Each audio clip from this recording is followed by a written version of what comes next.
Great historical footage there. Then we had Apollo 7, Wally Schirra, Don Isley, Walt Cunningham. Launched October 11th, 1968. Then we had STS-1 with astronauts John Young and Robert Crippen, which launched April 12, 1981. And then NASA's SpaceX Demo 2. You see Doug Hurley and Bob Behnken waving there. That launch was May 30th, 2020. And then, of course, today you've got NASA's Boeing crew flight test with Butch Wilmore and Sonny Williams. And as Butch and Sonny's convoy passes the historic vehicle assembly building here at Kennedy Space Center, we should, of course, acknowledge what will be the 7th time NASA will fly crew on a new spacecraft off our planet. And that will be the Artemis 2 mission next year. You see the Astrovan now passing by where we are at the press site across the street from the vehicle assembly building. Again, the Artemis 2 mission next year, that'll be NASA astronauts Reed Weissman, Victor Glover, Christina Cook, and Canadian Space Agency astronaut Jeremy Hansen. They will orbit the moon, and their Space Launch System rocket and Orion spacecraft will be assembled in the vehicle assembly building.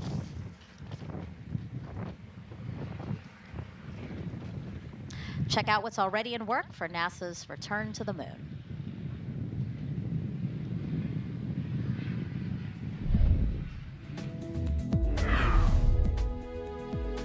Engineers inside the Neil A. Armstrong Operations and Checkout Building at Kennedy Space Center lowered the Orion spacecraft into a vacuum altitude chamber with the help of a 30-ton crane.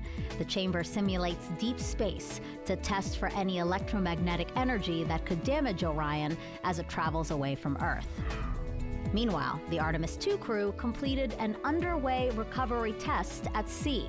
This exercise mimics Orion landing and recovery procedures when the crew splashes down in the Pacific Ocean off the coast of California. Navy divers and boats approached a mock-up Orion capsule and helped the astronauts into helicopters, which then flew them to a nearby naval ship, just like they'll do during the mission.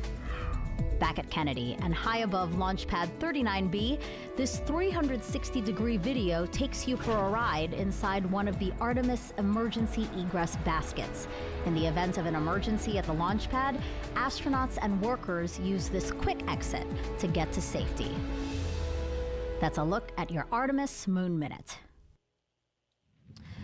It's really cool to see the progress that's being made with NASA's Artemis campaign, because really it's all interconnected, right? Like, so working with commercial partners like Boeing through the Commercial Crew Program allows NASA to focus on other goals like returning to the moon, Mike. In fact, if you notice, the Artemis Orion spacecraft actually looks a lot like Starliner, and that's not a coincidence. I mean, the Boeing company took some ideas from NASA. We shared ideas, as well as the parachute system have a lot of commonality too. In fact, Sonny said, hey, if you were a young astronaut getting ready to go fly to the moon, maybe you want to fly Starliner first because of the commonality, including the display and control system inside. So what this allows us to do by having the Commercial Crew Program, it really allows, because Boeing is working hard, SpaceX is working hard to allow us to fly back and forth to the International Space Station, then NASA can focus, along with the Lockheed Martin company and the other partners, to fly Artemis and go to the moon and allow us to explore, and commercial American companies can establish some great business in low Earth orbit. This is great for new jobs, great for the country. We're now 3 hours and 9 minutes until launch. Let's check back in with Daryl Nail over at Hangar AE. All right, thank you very much, and welcome back to Hangar AE as we look at this beautiful day here at the Kennedy Space Center, watching the crew travel out to the pad. There you see the Starliner crew, Butch and Sonny, driving along, no doubt taking in some beautiful skies as they head out. We're still 90% go, and that's a good thing. The team is continuing to watch the winds. They are a watch item. They are the only reason we're not 100%. I'm currently watching the 1-minute peak winds at the Slick 41 Tower, where they're headed right now. and the winds have come down a little bit. They were gusting between 20 and 25 knots, and they're down below 20 now. That was expected. Launch weather officer said that could be the case. The other item that the launch team is making sure they keep their eyes on, and the mission team particularly, are the winds along the ascent corridor. So if we take a graphic here, we've got basically the path that the Atlas V and the Starliner will take across the eastern seaboard. That's the direction to the northeast. And you can see all along that eastern seaboard, it's important for the mission team to keep their eyes on the weather all along there, because there are areas in which, if there was something to go wrong with the rocket or the spacecraft, they could abort off the top of the rocket and come back down into a splashdown into the Atlantic Ocean. And you can see it travels all the way along the eastern coast of Canada, where they do have some cool water temperatures. That's a factor when the rescue teams, should they abort, have to go into the water. But as we understand it, the det teams, military. Go ahead. Yes, sir. For step 150, crew transport convoys clearing roadblock. 18 personnel are entering FHA at this time. Roger. A good call out there. We know the roadblock's clear because we can see the crew traveling unencumbered on their way to the launch pad. And so just to wrap up the graphic there, things are looking good. We're in a low condition. Basically, the status is low chance of probability that the ascent corridor could be a factor today. So the big picture is weather's great on the ground at the launch pad. It's looking good along the ascent corridor. LC Slick on Channel 1. Go ahead. We're ready for pad support personnel to perform OSE radio comm checks and to proceed to ground level. Roger. Proceed. And the team is on the way to the pad. Let's send it back to the host desk. Let's actually send it back to Lauren and Dylan in the ASOC as we continue to watch Butch and Sunny drive out to the launch pad. And Megan, we do have an update now for viewers on the helium leak situation. We are told by teams, we have confirmation the leak rate remains acceptable. In fact, they tell us it looks better than before. So good news there. We've been waiting to hear how that leak check went this morning, and all things look good. So we are moving ahead in the countdown. Everything is on time as we see the crew head over to the pad at this moment. And our pad team has been inside Starliner, making sure everything's ready for the crew. Their inspections are complete. The pad team today is made up of 5 people from Boeing and 3 from ULA. You may also hear them referred to as the blue team. And we did just hear a call moments ago that one of those pad team members has been cleared to head down to escort the crew up.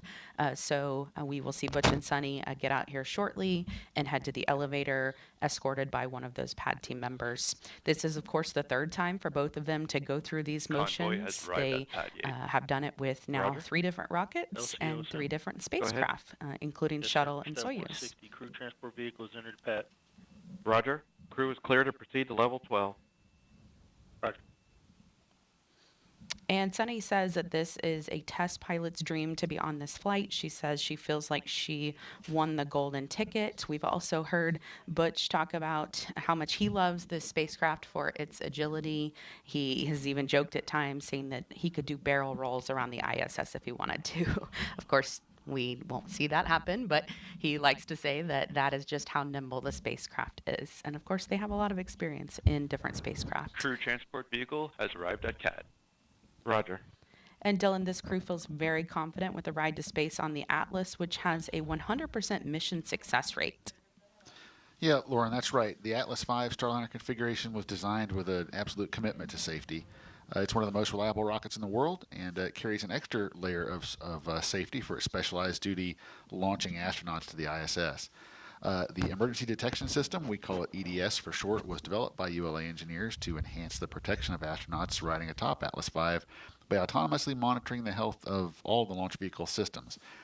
If the system detects an impending anomaly, it can trigger an abort much faster than any human could do so, but the astronauts also have the capability to trigger an abort if required. Along with that EDS system, we have a dedicated ascent flight control team on console in Denver. During the flight, and any human spaceflight mission that we support. This team monitors the health and performance of the rocket during ascent to space. Our engineers provide real-time status and collaborate directly with NASA's flight director and mission control in Houston. When you hear the call sign Atlas, that's our ascent lead, and he'll be providing real-time telemetry data from the rocket and provide continued situational awareness. Crew is entering CAT elevator. All right, Dylan, Roger. as the crew is heading into the elevator, we are going to send it back over to Megan, Dee, and Mike. Now, Mike, this is different from the first launch attempt. Before they got out, you were with them, you took pictures of them viewing the rocket. Today, they opted to just go straight to the elevator. Yeah, I think they, well, they probably miss me a little bit, but it's also, they've been there and done that. And today is really about focusing on the mission. So they took a few, they didn't take a few extra moments to appreciate the Atlas and Centaur, breathing and living, and they went straight to the, and they're going straight up the elevator right now, straight to the rocket. And I just know what it feels like stepping out of the Astrovan, and here they are Crew getting has ready. arrived on level 12. Getting ready to Roger. get inside, and it's just it's a great feeling of satisfaction and accomplishment to be here at this day, at this time. This is something that the whole team has been working for many years. And you know what's different, obviously, since we're launching during the day, they had great views of the rocket on their way to the pad. So, like you said, they probably had their opportunity to look at their ride to space, and now they just want to get in. So now on level 12 of the crew access tower, we see Sunny there with some of the pad team members. Butch went into that door there. That's a bathroom, and this is an important step in the countdown, obviously. Yeah, well, I was on Daniel Tiger, a TV show, and we had an episode called "Go Before You Go," and so this is what we teach all of our kids: is before long missions, you should go to the potty. And you know this from the last time. So on their ride out in the Astrovan to the launch pad, they stole your phone, right? And they made some phone calls. I just heard that they also made another phone call while on their way out. They called Mark Sorensen, the crew module lead for the crew flight test, again, while in the Astrovan. Pretty cool that they are taking these opportunities to acknowledge, again, all the folks who have helped bring them to this moment.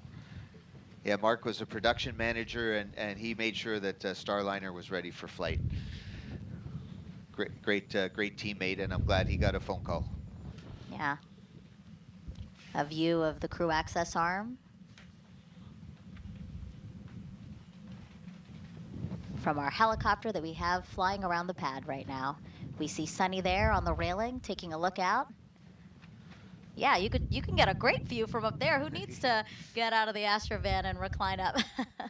So yeah, this is the last time for a while that Sunny's going to have the breeze in her face and the smell of the ocean air and the joys of being on planet Earth. Now she's going to see it all from a great distance. And here it looks like Butch is now back with the pad team and Slick Sunny. on launch ops. An ordained minister, probably Or leading sorry, them on in channel a 1. prayer now. Go ahead, Flick. Yeah, crew has arrived at CAT level 12, and RCTV is standing by for OSM direction to return to the fallback area. Roger. OSM, LC? OSM. Roger, we can give go ahead for the CTV to clear the pad. Roger that.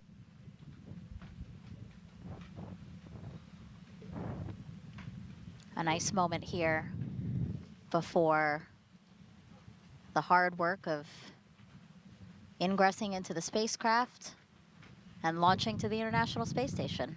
Well, they just cleared the crew transport vehicle to go away, so Butch and Sunny are stuck there now, so they might as well go launch. And here they are walking across the crew access arm. Butch stopping to take a quick look at his spacecraft and launch vehicle.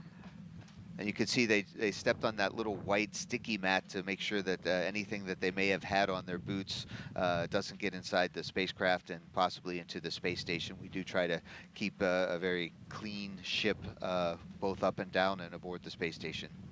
Looks like they're saying a quick prayer for a successful mission.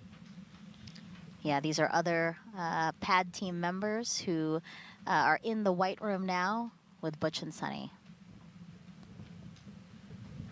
The White Room, a literal name for this room.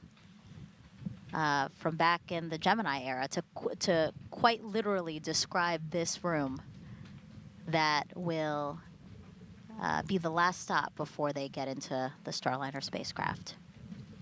It's environmentally controlled to keep out dust and dirt and humidity. It's actually a little bit overpressured, so it has more pressure inside, so that no air can come inside and, to the White Room, and it all blows out.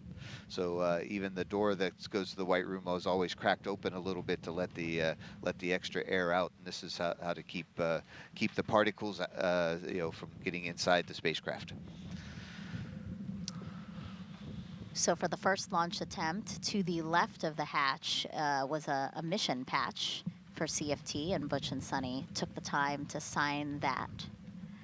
Now they are heading straight into the ingressing process, which is again to get into the spacecraft, and we see pad team members there helping get Butch situated.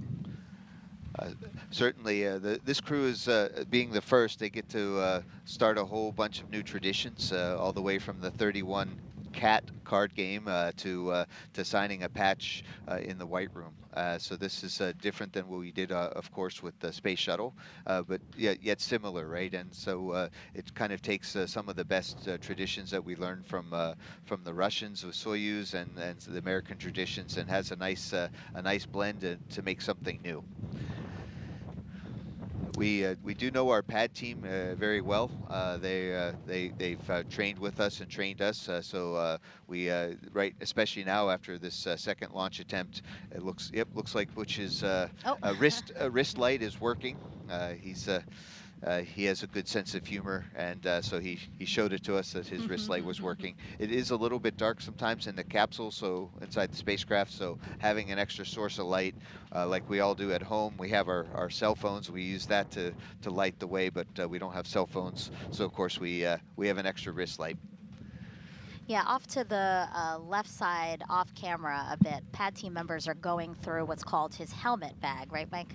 Yeah, Boeing designed and manufactured this helmet bag that has everything that you need: the gloves, the crew head protection, the chippa, as well as any wristwatches and wrist lights and things like that, and as well as the ascent and entry checklists that were needed, and the crew knee boards. So everything that you need is in one place, and you know where, and they bring it to the pad with them. There's also a spare helmet bag that has a few extra things in case a chippa. Request permission to perform Centaur LO2 transfer line reach. Roger. Proceed. Yeah, in case a chippa gets broken or glove is missing, we have a few spares available. Team lead, LC.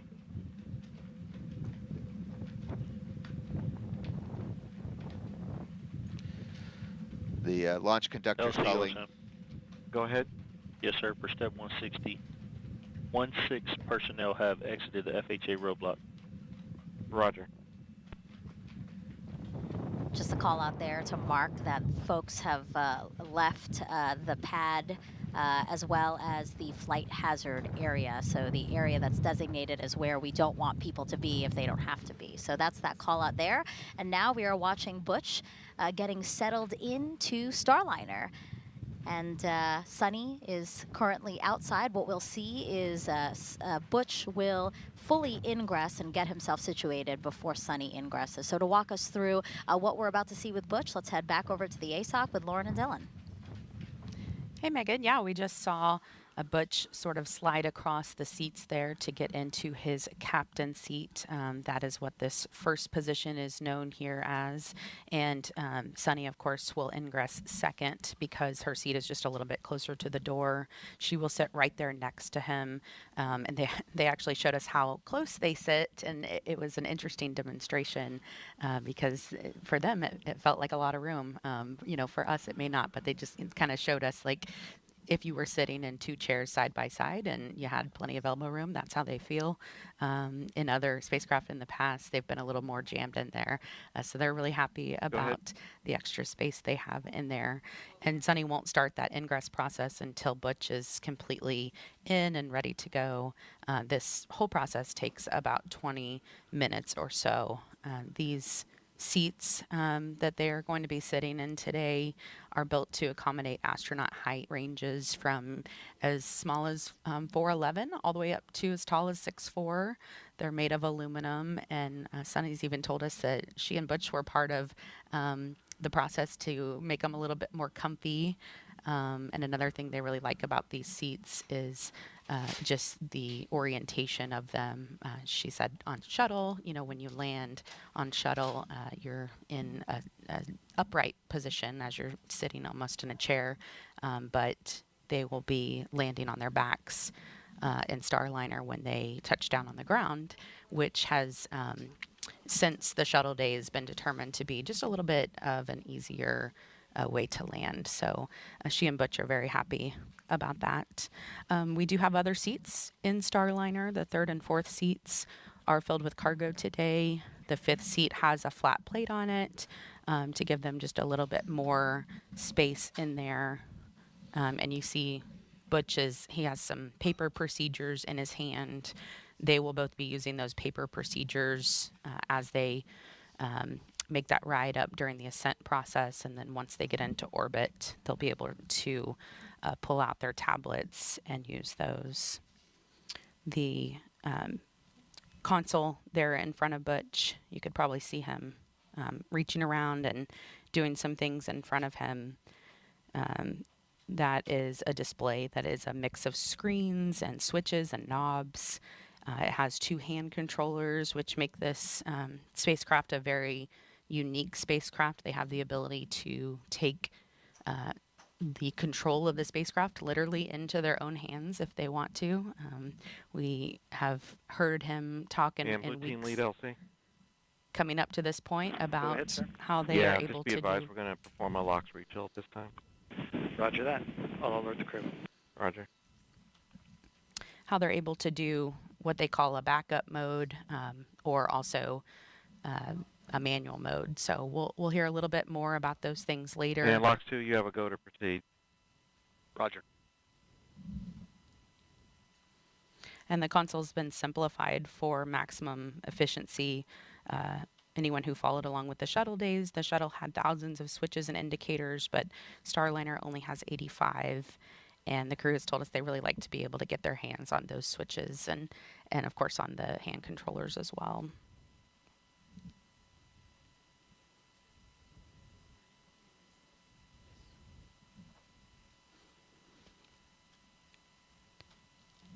And we have confirmation that the prop system is activated and the pressures are as we expected. So things are going smoothly in the countdown.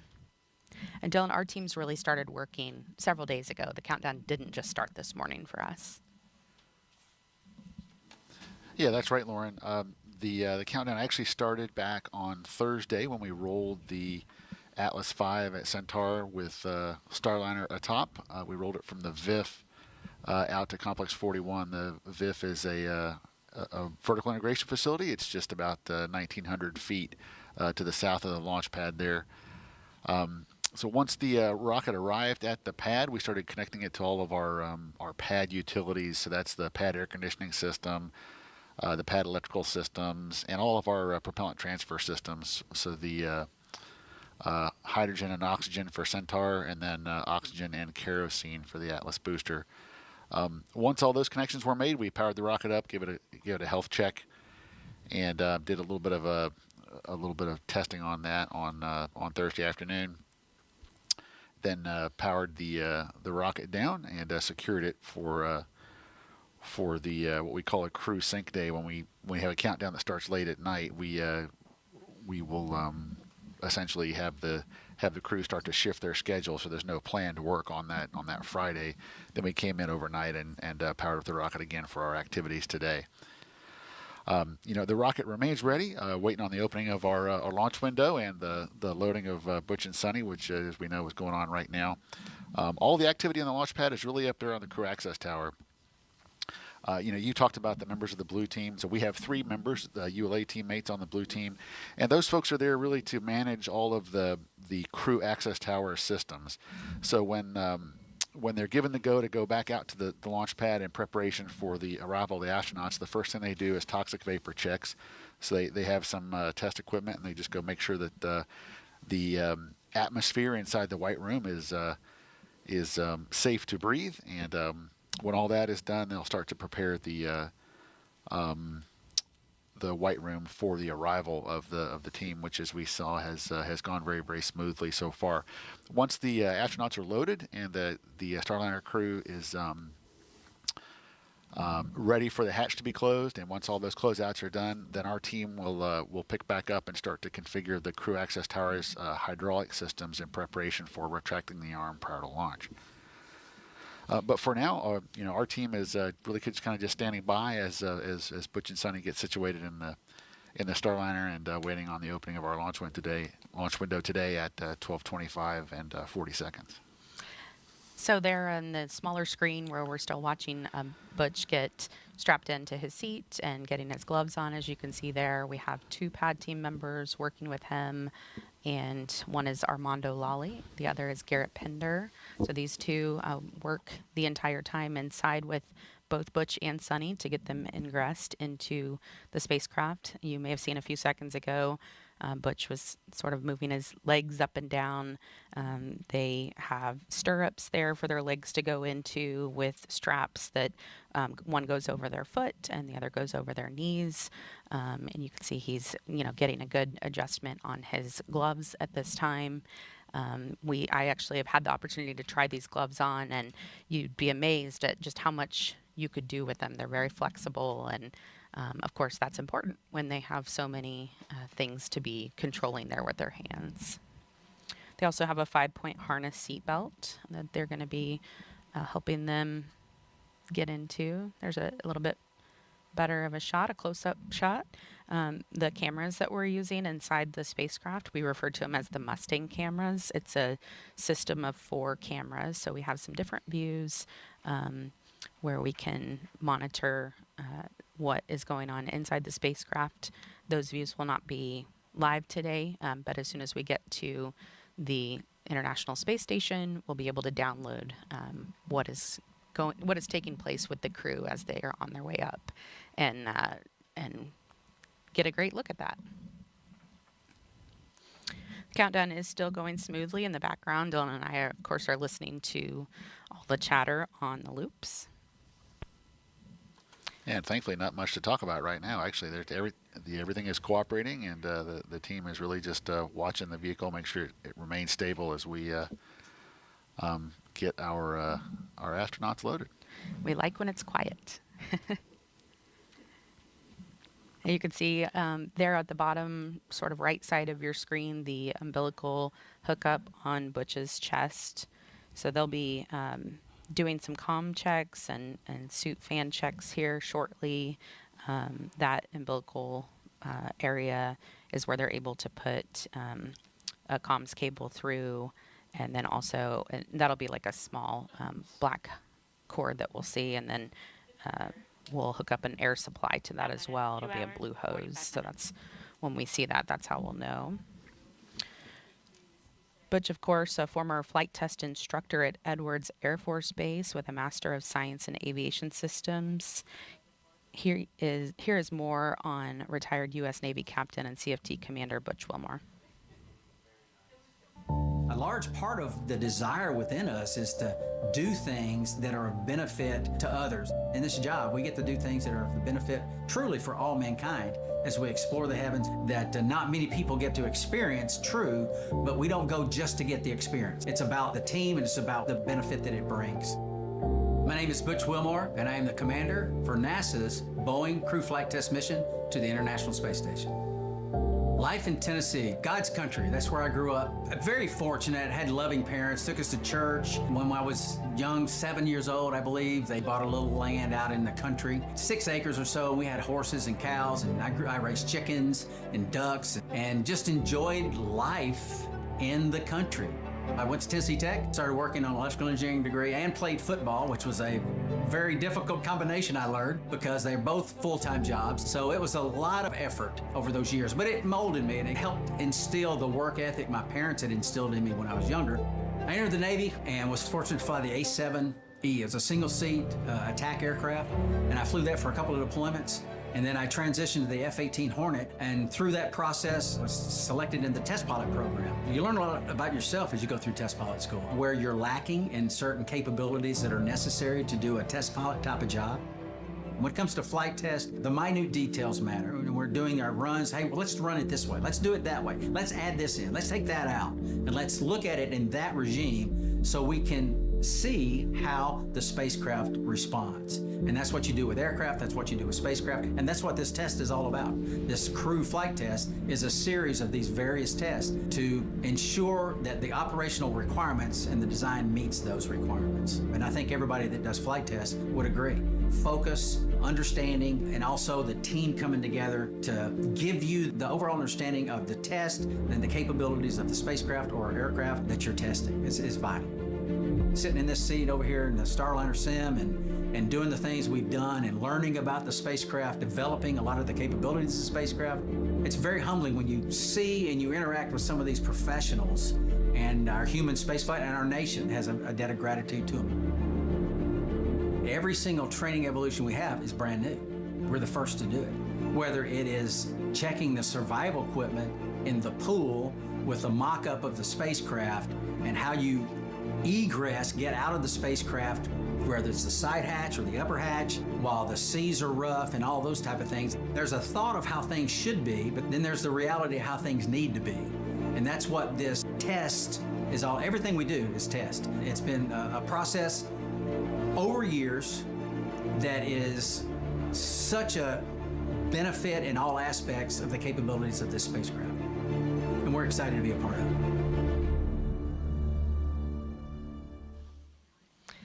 And, you know, hearing Butch talk about this is a test flight, you know, he and Sunny have been an integral part of really every aspect of the development of Starliner. They are so integrated with our team and, you know, are able to make changes, say if they don't like something or they want something to be different.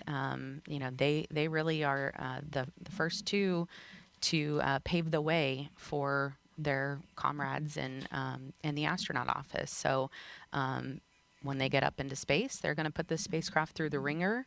They are both test pilots at heart. It's what they did in the Navy, and they love this job. I think I mentioned earlier that Sunny said she feels like she won the golden ticket. So that's pretty cool to hear that from the very first person and first woman to be doing this test flight on a spacecraft that's going to the ISS. Want to tell you a little bit more about these PAD team members because they work very closely with Butch and Sunny. And the two that I mentioned that are inside the spacecraft, Armando Lawley, he is there just to Butch's right. If you happen to see, he'll have the number 5 on his back. You can't see it in this shot, but you might be able to in other times. He's the senior project engineer covering Boeing's Florida Space Coast. He's also a private pilot, so they have that in common. And in the past, he's worked on F-15s, F-18 Super Hornets, and 777, all for Boeing. He has been part of the build and development of Starliner really since the beginning. So he's been waiting a long time for this day, just like many others on the program, and he could not be more excited. It's pretty cool to interview him because he just really beams with excitement over this flight and this crew. He has a great relationship with them. And then our number 6 is Garrett Pender. He is over there toward the back of the screen. You might be able to see the 6 on his back as he's sort of turned around there. He's a mechanical technician, and he's the one who will actually close the hatch today. He helped build the rig that opens and closes the hatch, so he has a true attachment to it. And you can see him there. Armando just passed something over to him. And his teammates say that he's really the guy who can just fix anything. So great to have him on the team. We see number 4 there. That's Nate, and he is the PAD team lead. He's a test engineer manager. He manages the fluids team who performs a variety of tests from leak checks to acceptance testing of integrated vehicle subsystems. You can see another look of him there. Number 7, that is there close to the capsule, that is Michael. And his teammates call him the Chief. He's a systems engineering technician. He performs all the final cabin leak checks. And this is an amazing stat about him. He has worked 110 launches, including this one. So he's been around the space program for a while. He said that he is a child of the 70s, and he said when Butch and Sunny take off on their ride today, he's going to tell them it's time to rock and roll. You see Sunny giving them all hugs there. And she is starting to get into the spacecraft now, so as they check her feet to make sure there are no foreign object debris, or FOD as we call it, we are going to send it back over to Megan, Dee, and Mike to walk you through Sunny's ingress. Yeah, so right now we see Sunny stepping over the seal around the hatch there carefully, and the 2 pad team members that are inside the capsule who have been helping Butch get in will now do this exact same steps for her, essentially. Exactly. It's a little bit easier here because Butch is fully ensconced behind the integrated crew control panel. They have a little bit extra room from the side to work with Sunny, so that's going to make it a little bit easier process. But the nice thing about this is that we've practiced this a lot now, and I know Sunny's feeling happy, and we just got to watch out Butch. He might take a small micro nap here because he's all set and ready to go. But Sunny's still getting strapped in, and we've gone through this procedure a lot. A micro nap, so just an opportunity to kind of, decompress a little bit, or? It's a little bit of a Zen moment, and it just helps. It's scientifically proven that I've read that it helps a quick recharge, because they still have a whole full day in front of them to get into orbit and to get headed towards the space station. They'll have a chance to sleep overnight, and it's always hard to sleep in a new place, especially when you're adapting to zero gravity. I do want to mention that they were in Starliner just yesterday, right, Mike? They were specifically going in there to see if, one of the things, to see if the configuration would be different because Starliner is now carrying up that urine processor, correct? Yes, they had to kind of move things around on the inside of Starliner. So, and Butch and Sunny hadn't seen the spacecraft since the first launch attempt on May 6th. So yesterday they climbed in, not with their flight suits on. I mean, not their space suits, but their regular flight suits, and they got a chance to do the comm checks, make sure everything's going to be good for today. And then they also checked out the cargo configuration, because it is a little bit different. But it is important that the space station program has this 150-pound-ish bag urine processing pump, because that'll help the water to keep getting recycled aboard the International Space Station. Yeah, talk to us a little bit about this urine processor and how important it is, and how great it is that we do have Starliner flying up there today. Yeah, it is. It is really cool what we've done by having the International Space Station as a test bed for exploration, which means that we've learned how to recycle over 97% of our water. So especially like during the shuttle program and early space station, we didn't recycle all of our water. We were like at 30%.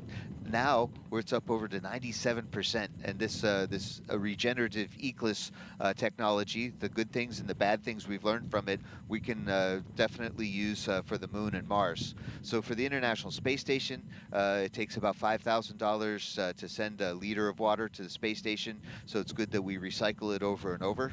But 97% is great. On the Moon, it's going to be really hard to get water there, so we're looking to use the water that we find in the south pole of the moon. So this is all really interesting and exciting. But one of the things we recycle is urine, right? So this urine processor has a pump to move the urine fluid to get fully purified. And so it broke recently, and the space station program was very fortunate to have Starliner available as the next ride up to space station. So this urine processor will help us aboard space station not to have to keep a lot of the urine stored in big bags off to the side. We'll be able to recycle it sooner than later. A beautiful aerial view now of Starliner. Again, we've been looking at views inside with both Butch and Sunny seated in Starliner. And I think the Boeing team should be really proud. They worked very hard to put that Starliner together, and boy, she's beautiful. This is Calypso, is the name of this particular spacecraft. That's right. Actually, we have a picture. Let's see if we can pull that up early since you did mention it. So the spacecraft, there it is. The spacecraft is named Calypso, as you said. Sunny named it Calypso in 2019, and it's after Jacques Cousteau's ship that he sailed all over the world to teach people about the ocean, and Sunny believes Starliner will do the same for space. So again, a picture of Jacques Cousteau there. Starliner named Calypso as his ship was named Calypso.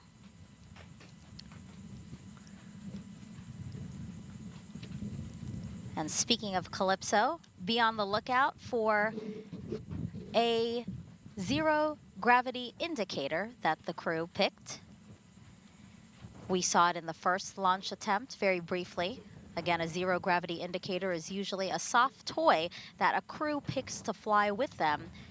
And once the toy begins to float, it's that visual indicator that they have reached the weightlessness of microgravity. Because again, they are buckled in, snug, safely in Starliner. So really the only thing that should be floating around is that zero-G indicator. And Sunny's niece and nephew helped her choose this zero gravity indicator.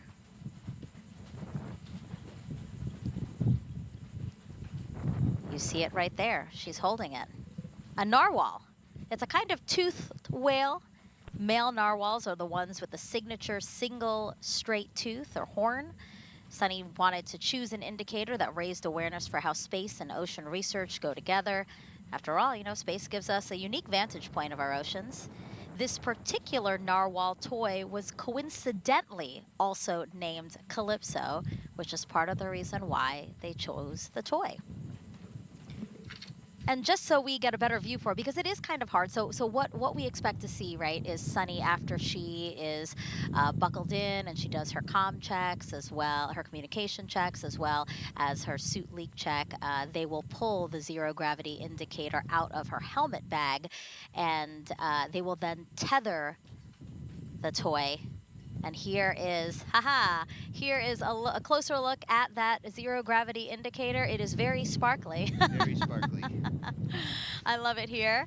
And yeah, like I didn't know that it was actually already named Calypso, and that was why I thought Sunny also named it Calypso. But really, I mean, this is great because she does have a love of oceans, right, Mike? So this is just serendipitous, right, that we found a narwhal named Calypso already. It was meant to be. Yeah, talk to us about her love of the oceans and ocean research. So Sunny grew up in both Ohio and Massachusetts, and she's very close to the Woods Hole Oceanographic Institute, and she's spent a lot of time as a Navy person and a graduate of the U.S. Naval Academy on the ocean. I actually had a chance to live with Sunny under the ocean in the NASA's NEMO Extreme Environment Mission Operations program. We lived 50,000 millimeters under the sea, and it was great to see her love of. She was our science officer. It was great to see her love of the ocean and how well she scuba dives. So yeah, this connection with the Navy, with narwhals, with nature, with Earth, as well as the name of the exploration vessel that got to know the oceans better with Jacques Cousteau is a perfect name for an exploratory spacecraft that's going to go fly soon.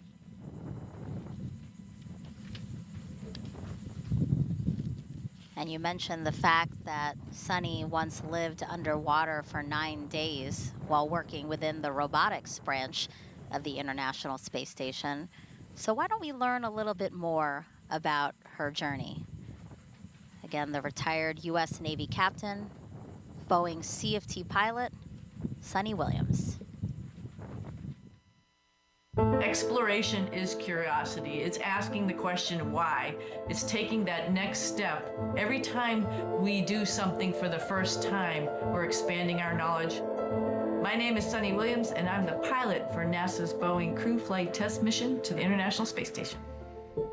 I feel really lucky to have grown up in a small town outside of Boston, Needham, Massachusetts. It was a great town because we were able to ride our bikes everywhere we went. My brother, sister, and I, we were all swimmers, and it was just a great childhood.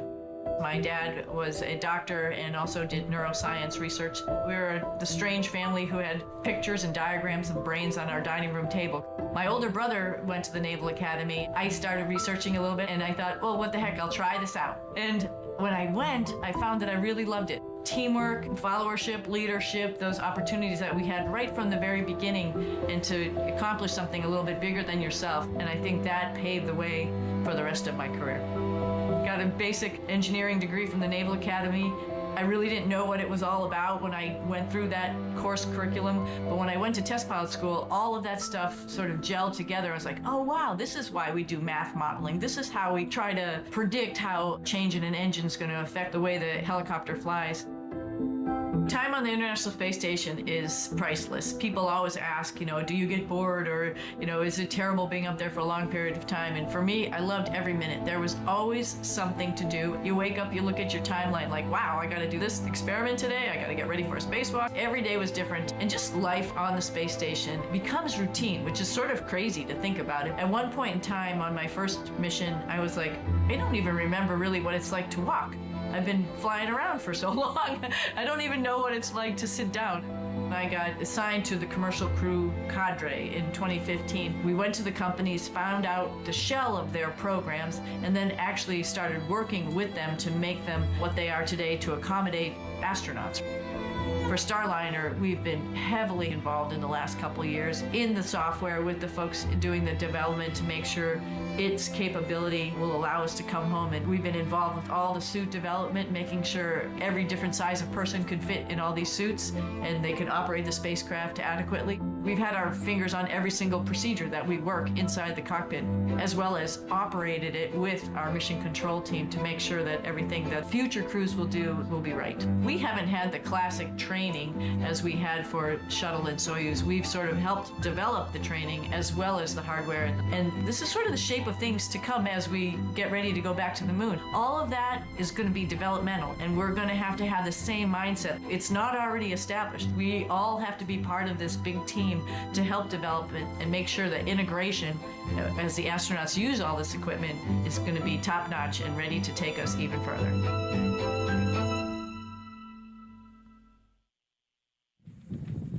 Really cool to see both Sunny and Butch's background, and again, how they've got to this moment. And they're different backgrounds, right?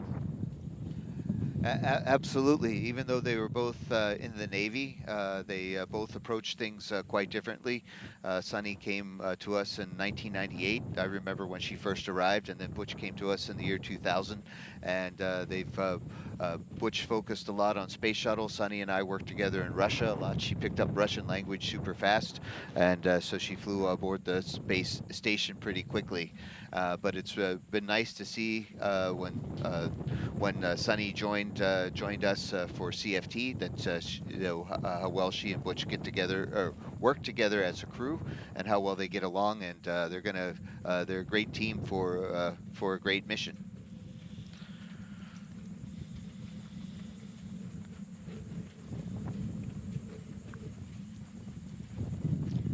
A check of the clock, 2 hours, 24 minutes, and 25 seconds until liftoff of NASA's Boeing crew flight test.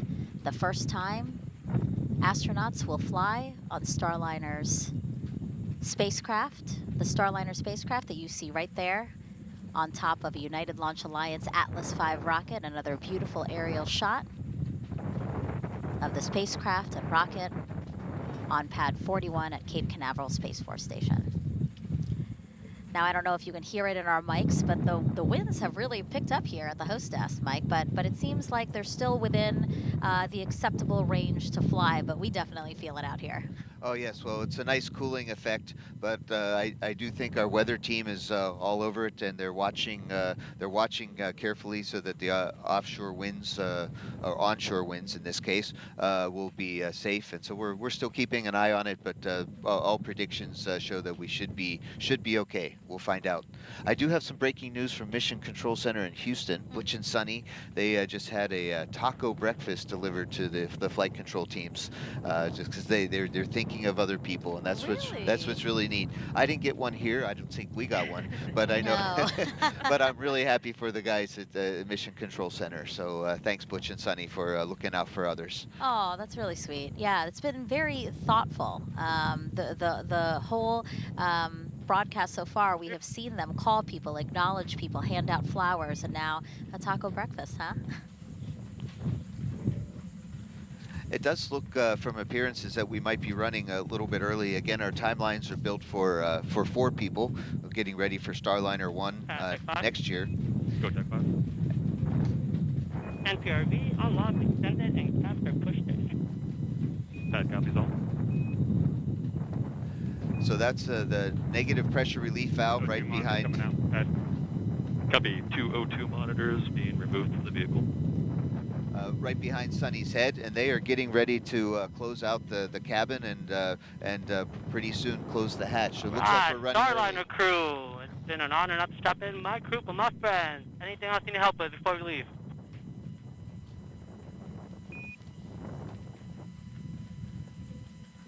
This is Armando Lolly, one of our closeout crew, and we're really good friends, and he definitely, along with the rest of the team, is making sure that Butch and Sunny are ready to go.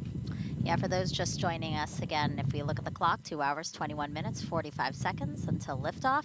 And yes, the team is ahead of schedule in a nominal timeline, as we call it. You know, they were expecting to maybe be done with the crew ingressing or getting into the spacecraft at around 1 hour and 37 minutes before launch. And as you can see, they are done well beyond that time. LC Fuel 2. Go ahead. Just wanted to make you aware that my topping valve I to P has failed and dropped to 0. Roger. AC, LC. AC on 1. Roger. Fuel 2's reported a I to P has given an anomaly. Please screen the anomaly team and provide a recommendation. We'll go. LC Locks 2. Go ahead. I've just experienced a similar anomaly with my LOC 669 FCV I to P as well. Topping valve locks also commanded and is currently 0.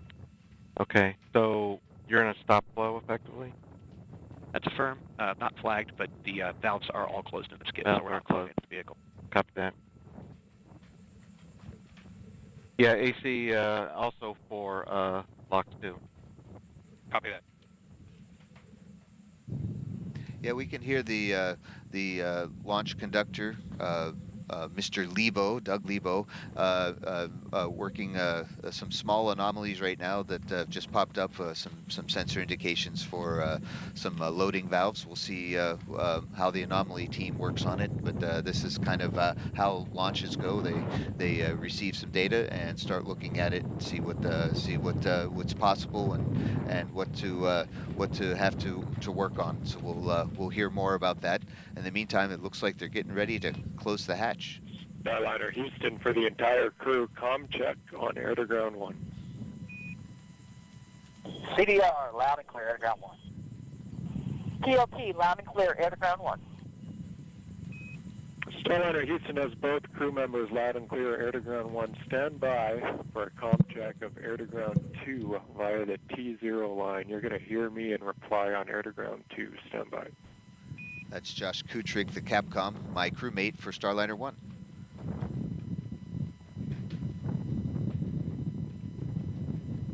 These continued comm checks to make sure that everyone who needs to talk to one another can. Well, communication is important, especially in a big team sport.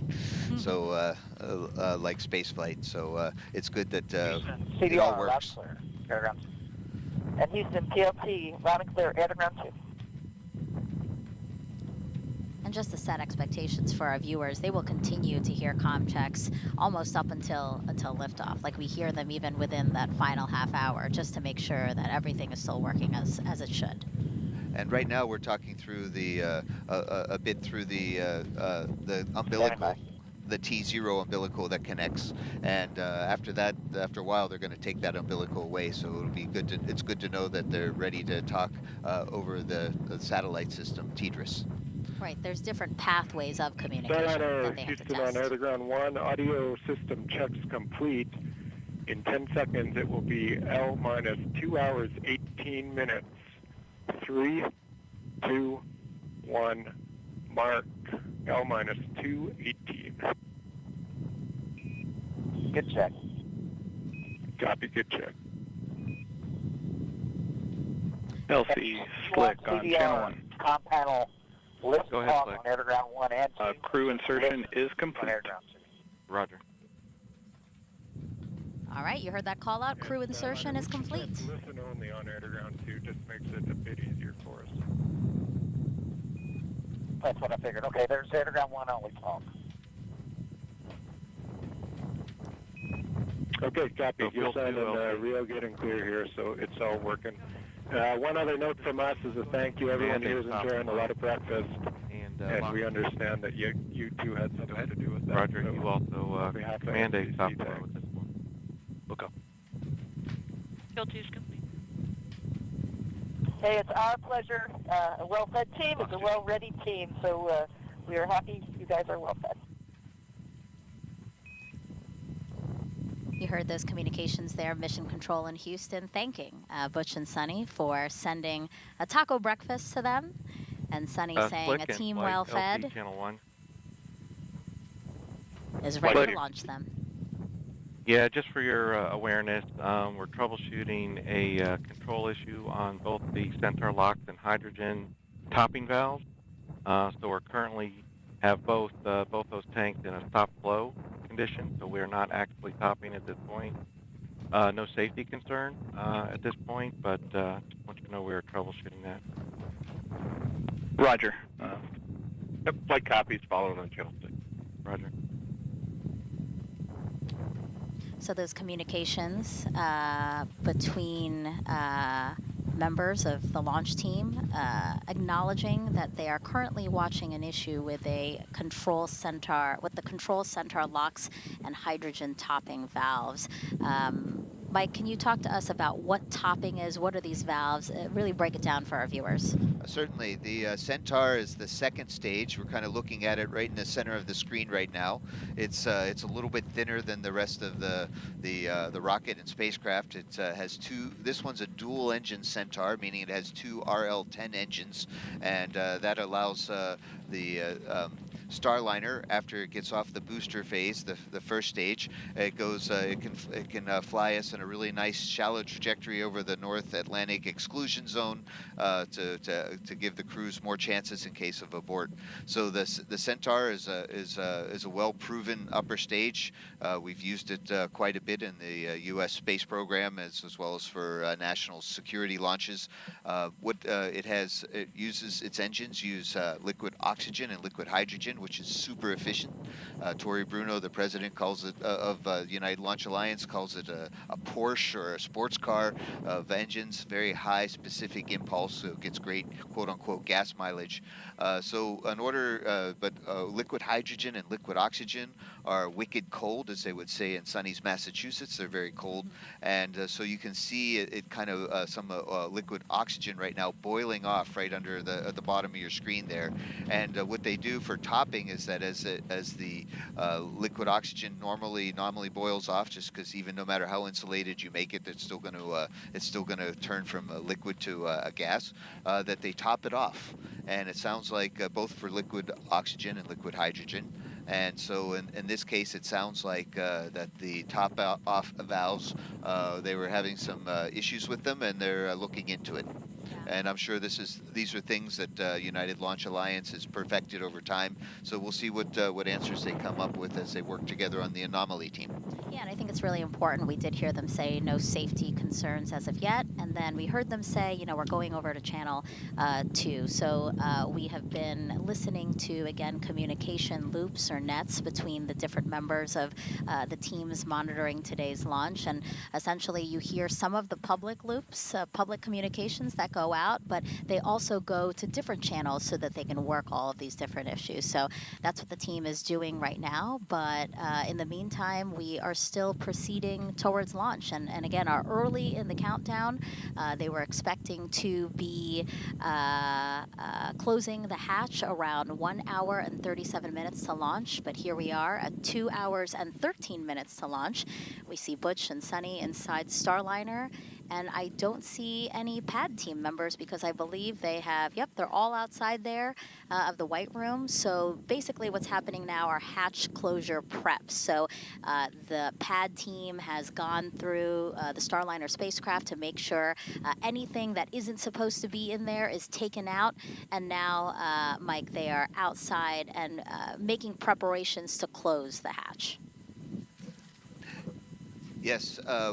One of the things that we have, or the seal around the hatch, is really important to maintain a hermetically sealed capsule so it can keep the air inside. So we have I think you can see it in the picture, a golden frame that goes around the hatch shields to protect them as people go inside and out, that they don't harm the seals. So they're going to take off the hatch seal cover and then do an inspection and then close the hatch. They've perfected the procedures over time, so this is something that the pad team is really good at. And there are methodical steps to hatch closure, as you were saying. Again, you know, making sure that they're checking the seals, the framework. There's also like support structures, right, that they need to move out of the way before they actually close the hatch. That's exactly it. And that's pretty important. But the really neat thing is that once they close that hatch, it will not open again until they land somewhere in the southwestern desert of the U.S. Yeah, that's so crazy, huh? They need to make sure it's leak tight. Again, beautiful shots there of our Space Coast. You know, this is the first time I'm going to see a Starliner launch. I missed the first two. I was in helping support the mission in the Boeing Mission Control Center. So I'm personally looking really forward. It's right behind us, and looking forward to seeing the beautiful rocket launch. Again, a big thank you to you for being here. I know that the first time around you had a pretty cool role as well. But again, all of that insight, your intimate knowledge of both the crew, but also the procedures, the mission, really invaluable to our viewers, and really explaining why this launch is so important. Well, thank you. I enjoy my job. I've been an astronaut for half my life, and I love it. And I'm hoping that we're talking and reaching out to future astronauts out there, because there's more and more with commercial crew program and other things. We're able to send more and more people to different places in space, and this is a great mission to be part of. And I'm enjoying sharing it with Dee and you, Megan. 2 hours, 10 minutes, and 8 seconds to launch. Again, this flight test is a big deal. It's only the 2 hours, 10 minutes. 6th time that NASA ETS, astronauts... Elsie. Go ahead. Adjust the ISA flow rate to 170 pounds per minute. Roger. Only the 6th time that NASA astronauts will fly a new crew vehicle. And here on NASA TV, we're all sharing this adventure together.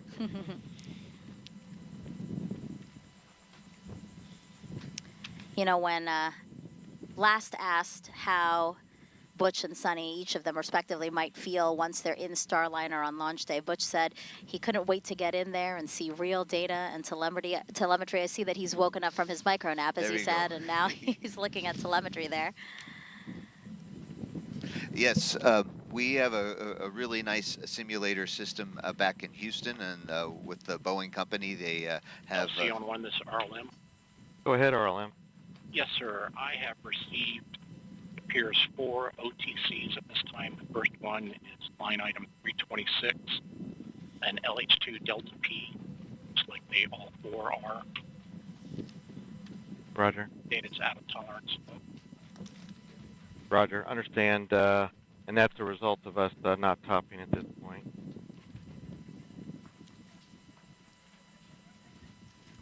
Are all 4 of those OTCs Delta P related? Yes, sir, they are. Yes. Okay, let's continue to monitor that while we're troubleshooting the topping valve situation. I copy.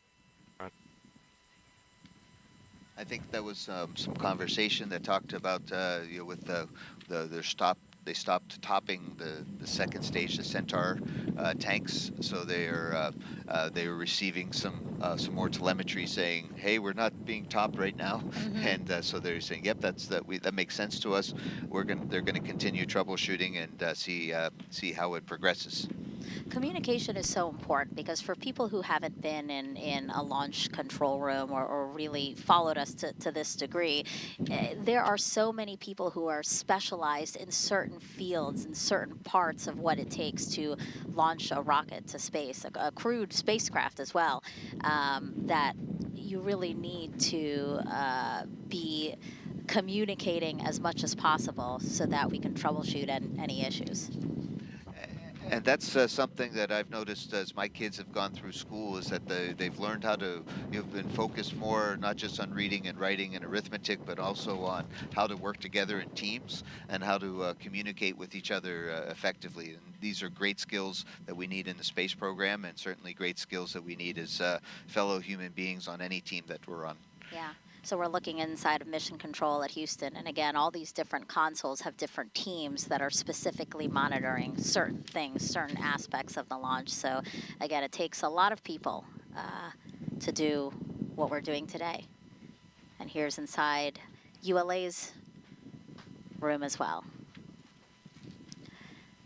And you can see it takes a large team of dedicated professionals to get people into space. And again, Butch and Sunny are sitting at the tip of the spear, but here's the rest of the team that's working hard to get the mission accomplished today.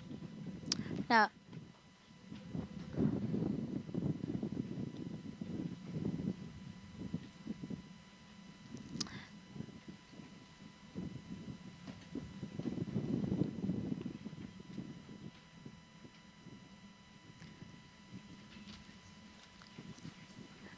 so if you're just joining us, again, we have Butch and Sunny sitting in the Starliner spacecraft. The pad team is outside as they work to begin closing the hatch. I do want to take a moment to acknowledge a phone call that Sunny made. So if you remember, Butch ingressed first, and then Sunny stayed in the white room. While she was in the white room, she made a phone call to Zach Brandon, and he's the lead technician on Starliner's crew module. He's been working on Starliner for 7 years. The team says he takes great pride in his work, which is evident to Butch and Sunny, and why they chose to call him LC Slick today. on channel 1.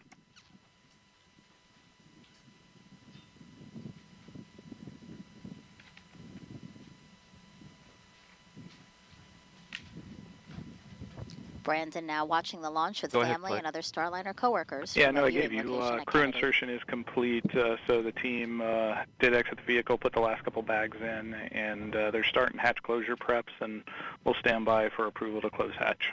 Roger. I bet Zach was surprised to get the phone call from Butch and Sunny. He's like, hey, what are you guys doing there?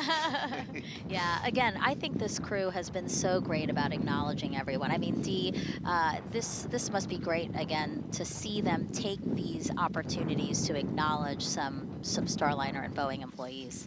Absolutely. You know, they have been working closely with this team as well as Mike here for many years. And so it's extremely thoughtful. I'm sure, you know, the team really appreciates it. But again, you know, they've worked together for a long time to get to this point. So being here is exciting for everyone. On the first attempt, Sunny called Bill Barr from the White Room, and Barr is the responsible engineer for the ECLIS system, which stands for Environmental Control and Life Support System. And that system provides a habitable atmosphere in Starliner for Butch and Sunny throughout their flight. So that was really cool because Bill sits in mission control. So for that first launch attempt, we were actually able to see him receive the phone call. As you said, Zach, we were not able to get him on camera as he is at a launch viewing site here at Kennedy watching with family and friends, but I'm sure he was as thrilled and excited as Bill was on the first attempt.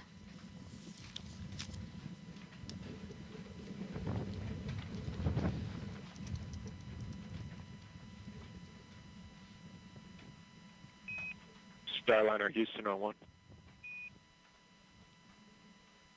The 1-1.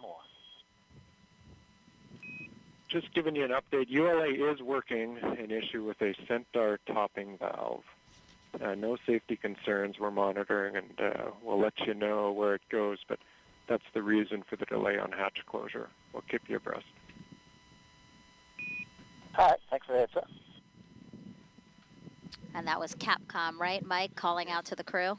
Yeah, that's Josh Kutrick, my crewmate, and launch and entry Capcom for Starliner. So he won't be able to do both of those tasks at the same time for Starliner 1. In the meantime, it's amazing as a crew member at the tip of the spear, as Butch likes to say. Sometimes we don't get the information that we can hear down here on the ground. So that was really nice of Josh to step in and give the crew an update and say, hey, you know, the hatch isn't closing because we're working on something. We still have time to sort this out, and so we'll just delay closing the hatch. Yeah, two important things there for sure, that there is still a lot of time, a lot of pad built into the countdown to still have them close the hatch and launch on time. Again, 12:25 and 40 seconds p.m. Eastern Time, an instantaneous opportunity today. And two, no safety concerns as ULA works this issue.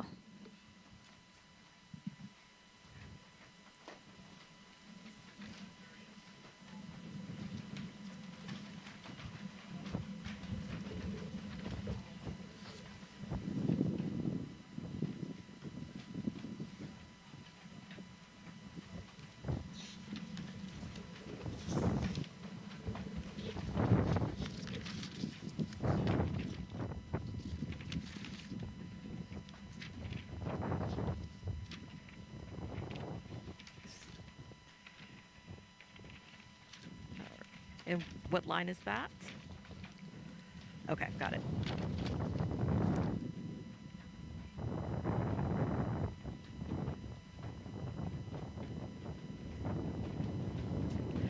Certifying a second spacecraft for regular flights to the International Space Station will greatly benefit the orbiting lab.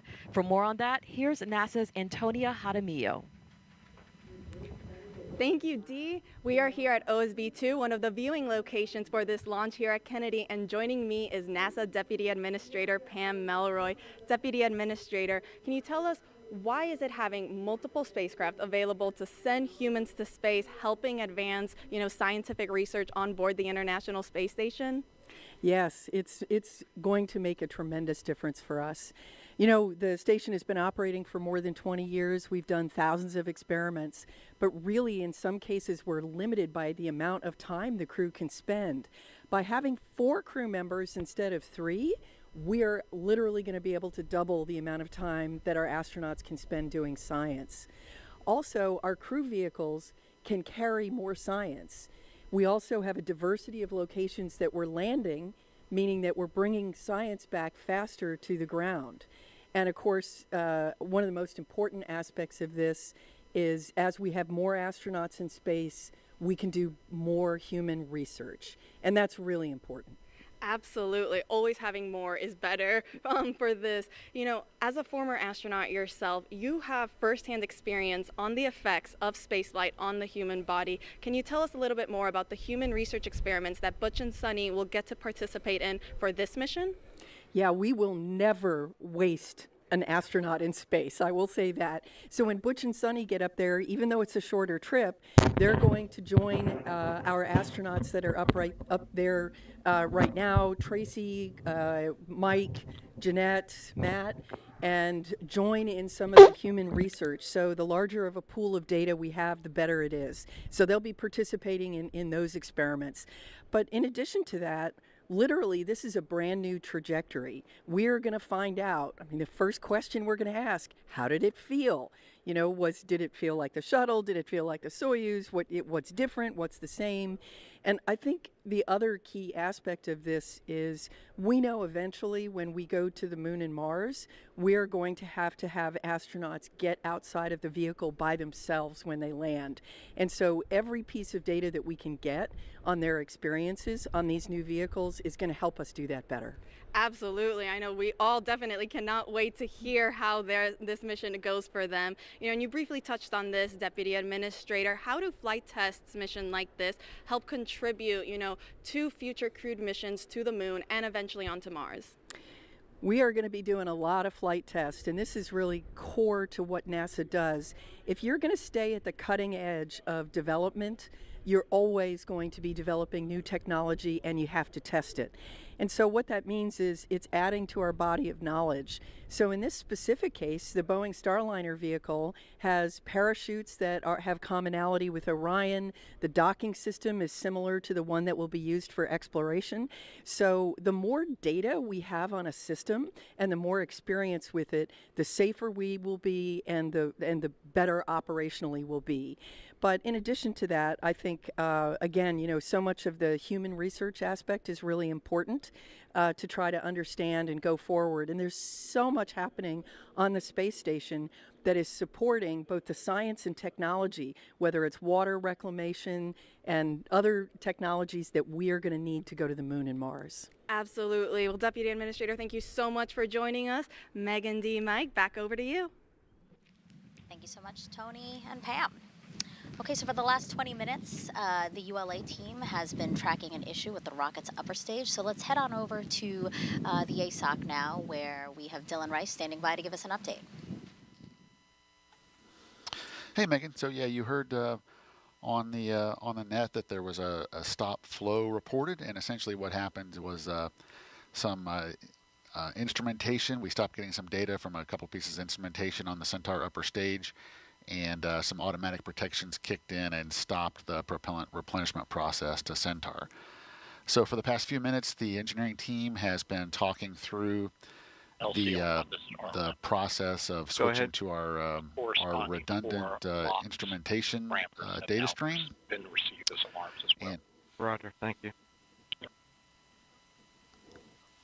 And as we do that, you know, one of the things that that we do is communicate that full process with everybody so that everybody understands what to expect when we take action like that. These contingencies are pre-planned, but when it comes to human spaceflight, we like to ensure that the broader team is really familiar with what to expect as we make changes to the adjust the the data IC streams. temperature to 145 degrees Fahrenheit. Roger. Because those data streams will change during the switch to the redundant circuits. So the team now is finalizing that plan, and they're going to get the approval for that. And then here shortly, we'll hear the team switch that instrumentation to the backup data stream, and we expect that to resolve the issue.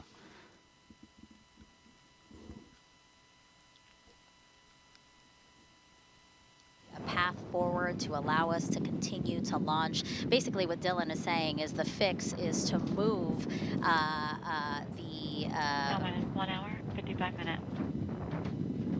the operation of needing to top off, to move the that operation to another valve, right? A redundant valve that will do the exact same thing. I think it's going to be really the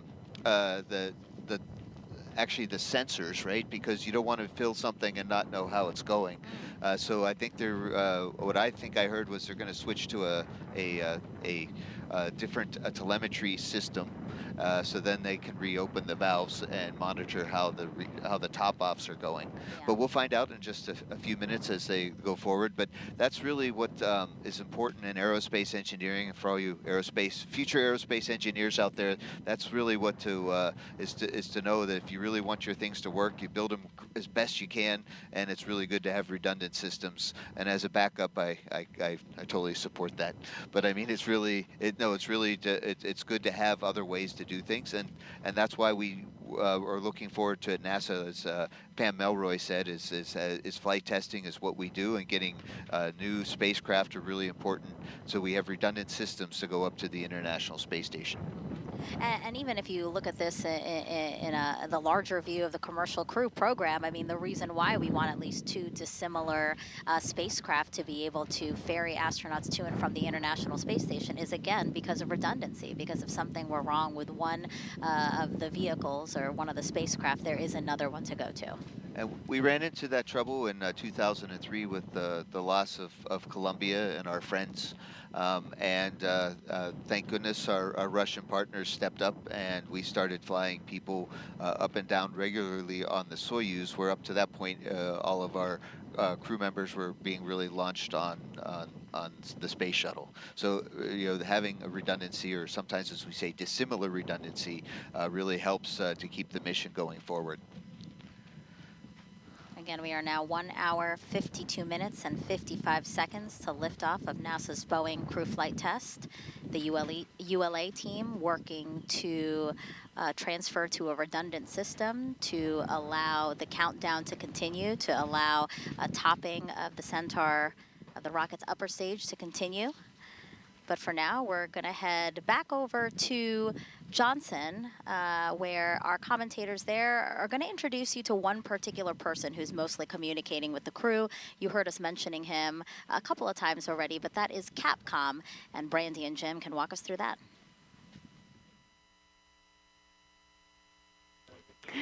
Thanks, Megan. As you were saying, the Capcom role has been around as long as NASA has been sending people into space. It's shorthand for capsule communicator, but it's used even when there's not a capsule to communicate with. For instance, there's a Capcom today in the International Space Station room working with the space station crew. In this case, though, the name is entirely accurate since Starliner is a capsule. Yeah, historically, Capcom was a role exclusively held by astronauts, with the thought being that an astronaut would know best what another astronaut in space needs to know in any given situation. But when the International Space Station began operating 24/7, 365 days a year, NASA no longer had enough astronauts to constantly fill the Capcom position. So now it's often held by training instructors, mission controllers who have worked closely with the astronauts previously and have a good understanding of the information that they need. But for extremely dynamic situations like launch and landing, you'll often see an astronaut back in that seat. Yeah, and that's the case today. You've actually heard Canadian Space Agency astronaut Joshua Kutrick's voice a few times already today. He did some communication checkouts with the crew. You also heard him giving them an update on the hatch closure being delayed while the ground teams work through this issue on the Centaur valves. So you'll be hearing him a little bit. Once we have that thumbs up from Sil, what we're planning to do is to disable her safety. We need to run option 354 to disable the fluid monitor testing. Then we need to switch from VRIC 3 to VRIC 1. That'll be a SYS function. Once that's complete, we can go ahead and reestablish fluid monitor and a her safing capability, and that should put us into a position to proceed. Roger. And do we have an estimate when the still test be complete? I was told 5 minutes ago, about 5 minutes, so it should be imminent. Roger. And LC concurs with this. LD? LD concurs. Roger. And AC, could we get an update on the still test? I'll get that right now. And SYS LC? Go. Roger, do you have the steps as were outlined for executing this That's affirmative. switch? Okay.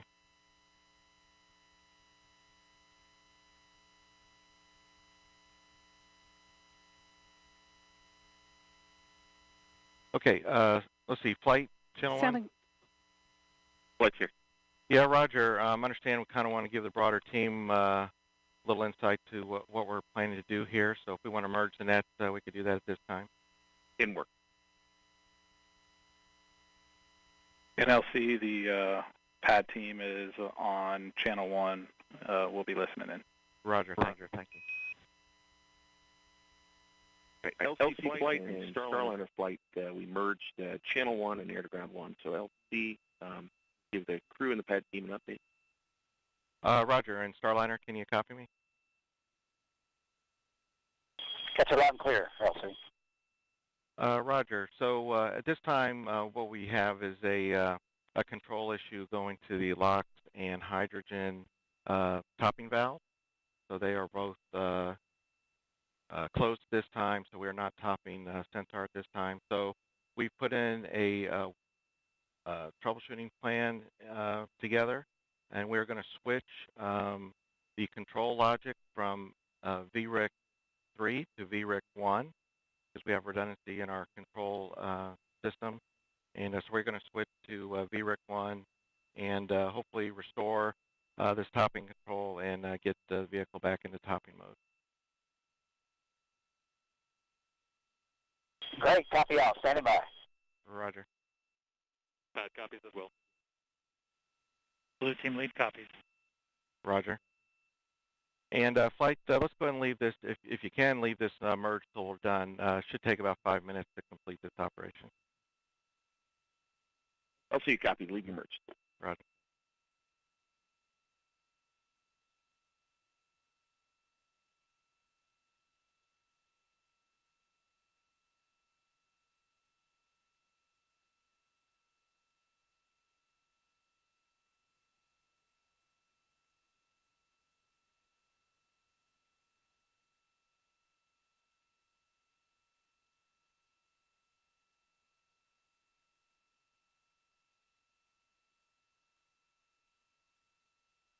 Heard some more communication about the topping issue on Centaur.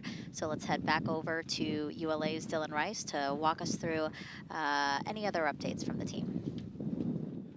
Hey, Megan. Yeah, so we did get quite a bit of an update there just a few moments ago as Chief Launch Conductor Doug Lebo briefed the crew and Starliner, and I can add to that a little bit. But basically, what has happened is the communication to the Centaur topping valves, which are on the mobile launch platform. These are the valves that control the replenishment of oxygen and hydrogen on the Centaur upper stage as it warms up and evaporates.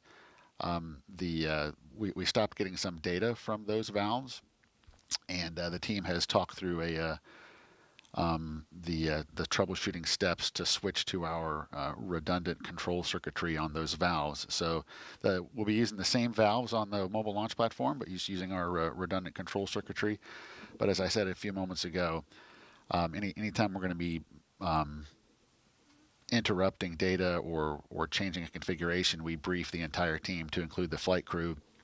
And you also may have heard in the background there that we're the word SIL test, and so we actually are simulating that activity in a lab prior to performing it on the pad, just to double verify the procedures for switching to those redundant control circuits. So that will be taking just a couple of minutes to wrap up that test, and once that procedure's been verified, then the team will implement that corrective action to switch to the backup control circuitry on those Centaur topping valves on the mobile launch platform. So for now, the rocket remains stable. Again, the only impact here is that we're not currently replenishing propellant on Centaur, but with our schedule today, we do have quite a bit of time to get this issue resolved and resume topping on Centaur, which would only take a couple of minutes to get us topped back up to our flight levels where we'd expect. So we will continue to listen and stand by as the team wraps up that exercise and just flight verifying. And Starliner, LC on channel 1. Flight here. Starliner, go ahead. Yeah, Roger. So right now we are exercising the steps to do the transfer from VRIC-3 to VRIC-1. We're executing that in our SIL test, in the SIL lab, just to make sure that we have the proper procedure steps before we execute it here on the pad. So team's asked for a few more minutes to complete that test. Starliner, copy. Standing by. Flight copy. And so, Megan, as you just heard there, that was again the chief launch conductor, informing the broader team there that the team in the lab has just taken some additional time to exercise those procedure steps before we implement those and switch to that redundant control circuitry. So that's the update from the ASOC, Megan. I'll give it back to you, and then we'll get back together here in a few minutes when we have another update and the situation's been resolved. Yeah, Dylan, thank you so much. That was really helpful, Mike, the way that Dylan really broke that down for us. Oh boy, yeah, I'm so glad I'm here today. We're learning more about our NASA for crew. Haven't flown before on an Atlas, and we're learning and gaining great confidence in our team. They're doing all the right things to make sure that you can always make something worse, so they're double checking their work before they actually do it. They let everybody know what they're doing. They got concurrence, so we're on a really good track, and in a few minutes we'll get reports to see if switching to a different telemetry control system does the trick. We are highly optimistic, but we won't know until we hear the results. But then that means that the Centaur will get retopped, and the crew will have gas, so to speak, so they can fly into orbit. So this is really a great example of launch operations and aerospace engineering at work real time. Yeah. For those who might have joined in the middle of all of that explanation from Dylan, again, the ULA team stopped getting data, right, from a ground valve that controls the topping of liquid oxygen and hydrogen into Atlas V's upper stage, the Centaur. So the fix, right, is they'll still use the same valve, but they're basically switching over to a redundant control system, which will allow them to, again, regain data from that valve as it tops off. Exactly, both because right now the filling system doesn't know if they're going to overfill or underfill. It doesn't have any insight for a closed loop feedback system. So without the insight to the sensors, it said, all right, I'm going to close both the hydrogen and oxygen valve until I know what's going on, and they're going to put a new sensor system, and then they should be able to refill. Great. All right, and again, we are still good in terms of the countdown, hatch closure. On 1. Go ahead, SYS. Step 200, L2 balloon cycle task is complete. Roger. Hatch closure was scheduled for 1 hour and 10 minutes before launch. So again, we still have about 30 minutes to close this hatch and get everything ready for launch. But for now, let's head on over to Daryl Nail. He is in Hangar AE with some NASA leadership of the Commercial Crew Program, and basically they're monitoring everything that's happening, right, Daryl? Yeah, that's right, Megan. NASA Operation Manager Richard Jones is listening in and talking to his team about the operation that's currently underway. You heard Dylan describe it, going to that redundant control system in order to get data from the LH2 valve, topping valve, and the LOX topping valve in the Centaur upper stage. And as you also heard over the nets, they are currently still running that test in a lab where they execute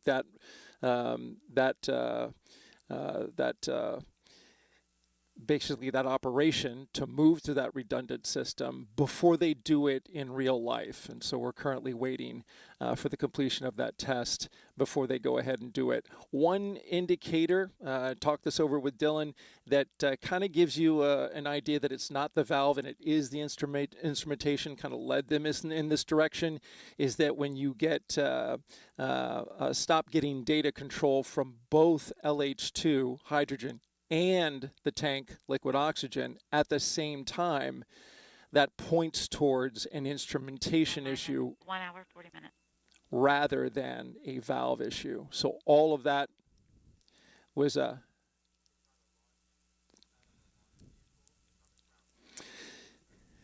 Right, and just to, so that we're all clear, this is on the ground side feeding the propellants into the rocket, but the valve is on the ground side. Again, propellant flowing into the vehicle, and so that's an important note there. But again, it looks like all indications are that we're making that switch to that redundant system, and then we should know here momentarily, and they're going to communicate this to the crew, so we'd expect to hear this over the nets when they tell them that they've made the switch, and then what kind of data are they getting once they've made that switch to the redundant system. This all kicked off around 10:20 a.m. Eastern time when the Capcom reported out that, or rather the launch conductor took a report that the Centaur topping valve had gone into a stop flow. So stop flow was initiated as a safety parameter for both the liquid hydrogen tank on the upper stage and the liquid oxygen tank. So they are no longer in replenish. And remember, they're in replenish for the entire time up until just before liftoff, when they cut those, when they turn it off and pressurize the tanks to flight level in order to fly. So as we're speaking, the levels are coming down ever so slightly in those tanks due to the natural boil off, a little more in the hydrogen tank because it's substantially much more colder than the liquid oxygen. But they'll get those replenish valves open back up and feeding that propellant back into the launch vehicle if, as expected, they get the redundant system to tell them where those levels are inside the tank. That's key. That's why they went into stop flow, is in order, because if they don't have visibility on the tank fill rate, then they need to make sure that they do the safe thing and stop flow into that. So again, you can hear the clear communication between the launch team of ULA communicating to the crew, Butch and Sonny, inside the Starliner capsule, keeping them up to date on everything that's happening, even testing in the lab. And so the crew is standing by to get an update. You heard the launch director tie in air to ground to the main net along with the pad so that everybody can hear what's happening and everybody is on the same page. It's a critical part of, as Dylan mentioned, this is a team sport and you want everybody communicating and on the same page. All right, that's the latest here from Hangar AE. We'll send it back to the desk. Thank you, Daryl. You know, not only is Starliner flying Butch and Sonny today, it is also bringing up nearly 800 pounds of cargo to the space station. Let's check in again with Boeing's Lauren Brennicke and ULA's Dylan Rice. Thank you, Dee. Yes, you're right. They are taking a lot of cargo up and actually even more than we originally thought back on May 6th, along with Starliner's most precious payload, of course, Butch and Sonny. We are also carrying about 760 pounds of cargo up today. More than half of it is Boeing cargo, like CFT patches, mission coins, silver Snoopy pens, American flags, and a hard drive with about 3,500 pieces of artwork from children across the world. Also tools, emergency life support equipment, and a late ad at NASA's request. Just yesterday, our teams packed a new pump for the space station's urine processing assembly, which is part of the water recovery system on the ISS. The 150-pound pump replaced 2 non-essential cargo bags. Now, it's all methodically packed weeks in advance, 25 bags for Boeing and now 10 bags for NASA, which are carrying things like food, clothes, exercise gear, medical supplies, and things the crew wanted to bring with them as well.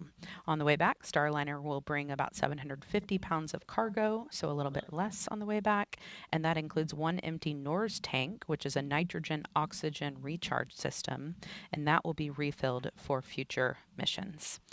Now, Dylan, we have been focusing on what's going on with the rocket. There's also just been a lot of other nominal procedures going on in the background. Yeah, Lauren, that's correct. And so one of the big differences between a countdown for a regular what I'll call a regular satellite, a payload that doesn't talk back, Yes. is the length of our built-in hold. So typically, for a robotic mission or a communication satellite, we would use a built-in hold of 15 minutes or 30 minutes, depending on the length of the launch window that we have. So the launch window for today is, the built-in hold for today is 4 hours, and that really accommodates that crew loading. So that's the big difference between a countdown for an uncrewed mission versus a crewed mission. During that hold, normally we're into our propellant replenishment, which is the anomaly that we're I'm ready to about to hear an update on. Steps to switch the card on the BREC. Roger. LD, gentlemen. LD on 1. Proceed, AC. Okay, we did run through this through the SIL. Slight modification from what I described earlier. First, SOS option 547 to disable her safety. Option 548 to switch BREC 3 to 1 for both the analog and PCM. Then there's a couple command lines that the SYS has that will be utilized during the switch. Finally, re-enabling the her safing using option 547. I'd like to implement that this time. Roger. And understand and concur. LD? LD concur. Roger. SYS LC? Yeah. Roger. Are you ready to implement at this time? Affirmative. Roger. Proceed. In work. We'll report when complete. Roger. And Fuel 2 and LOX 1 LC? LOX 1. Fuel 2. Roger. So during this transfer, you may pick up Flumon number 29 and 31 due to a miscompare, but there's no issue with that, and we'll just clear that after the switch is complete. Copy. Roger.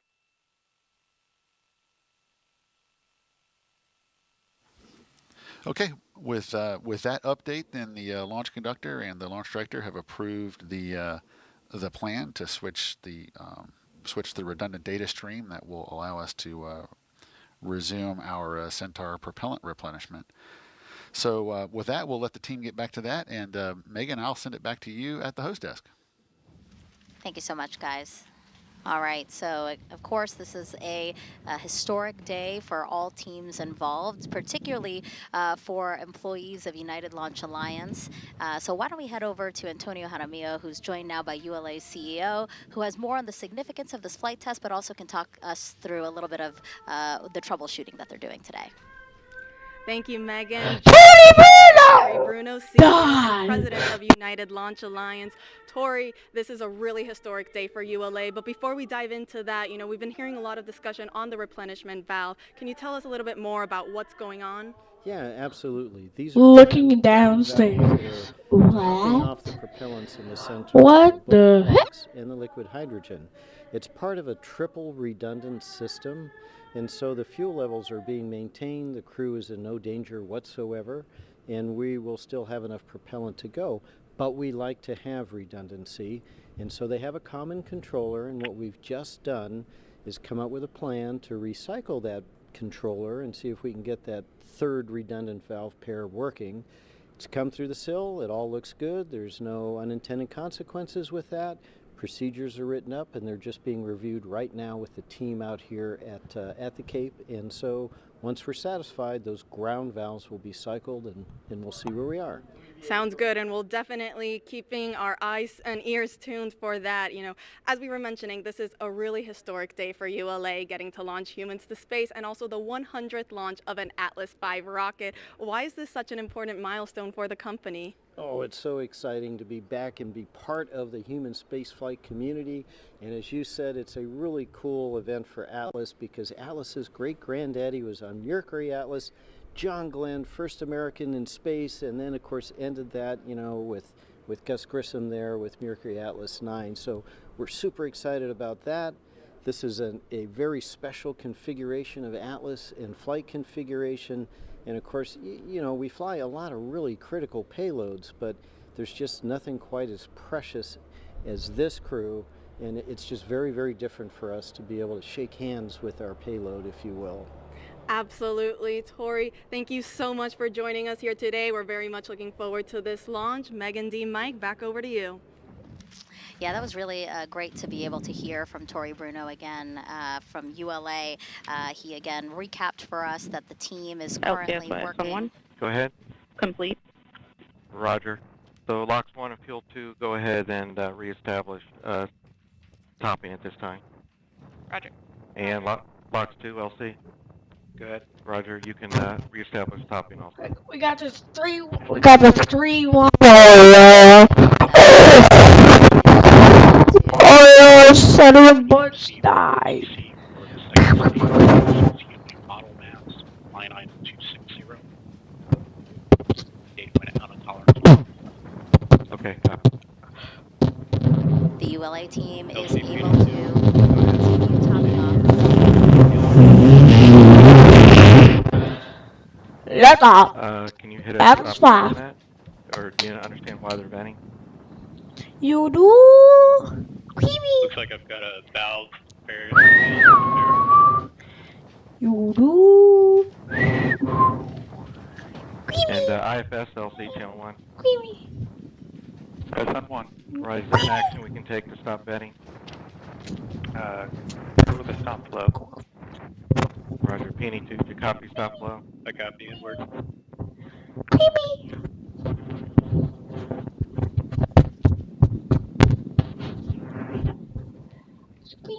Yeah, well, it sounds like the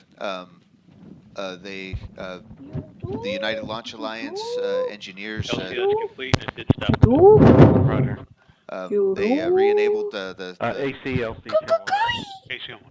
Roger, during the transfer, it appears that we did pick up Centaur helium bottle venting command, which looks like, I don't know, we vented about 1,000 PSI. If you would please convene the anomaly team and provide a recommendation. We'll go. And as they re-enabled comm with the valves, it looks like they had some startup transients, and they're looking into what happened, including the helium pressurization tanks. So they definitely are looking at it with the anomaly team, and they should have some recommendations soon. So basically, they had transferred to that redundant data tracker. And when they did that, they felt confident to start topping off liquid oxygen and hydrogen in the Centaur again. But in doing that, they got another Go ahead, LOX 2. At this time, I'm about indicator. to resume topping, but I will need to perform the transfer line shuffle. Roger, proceed.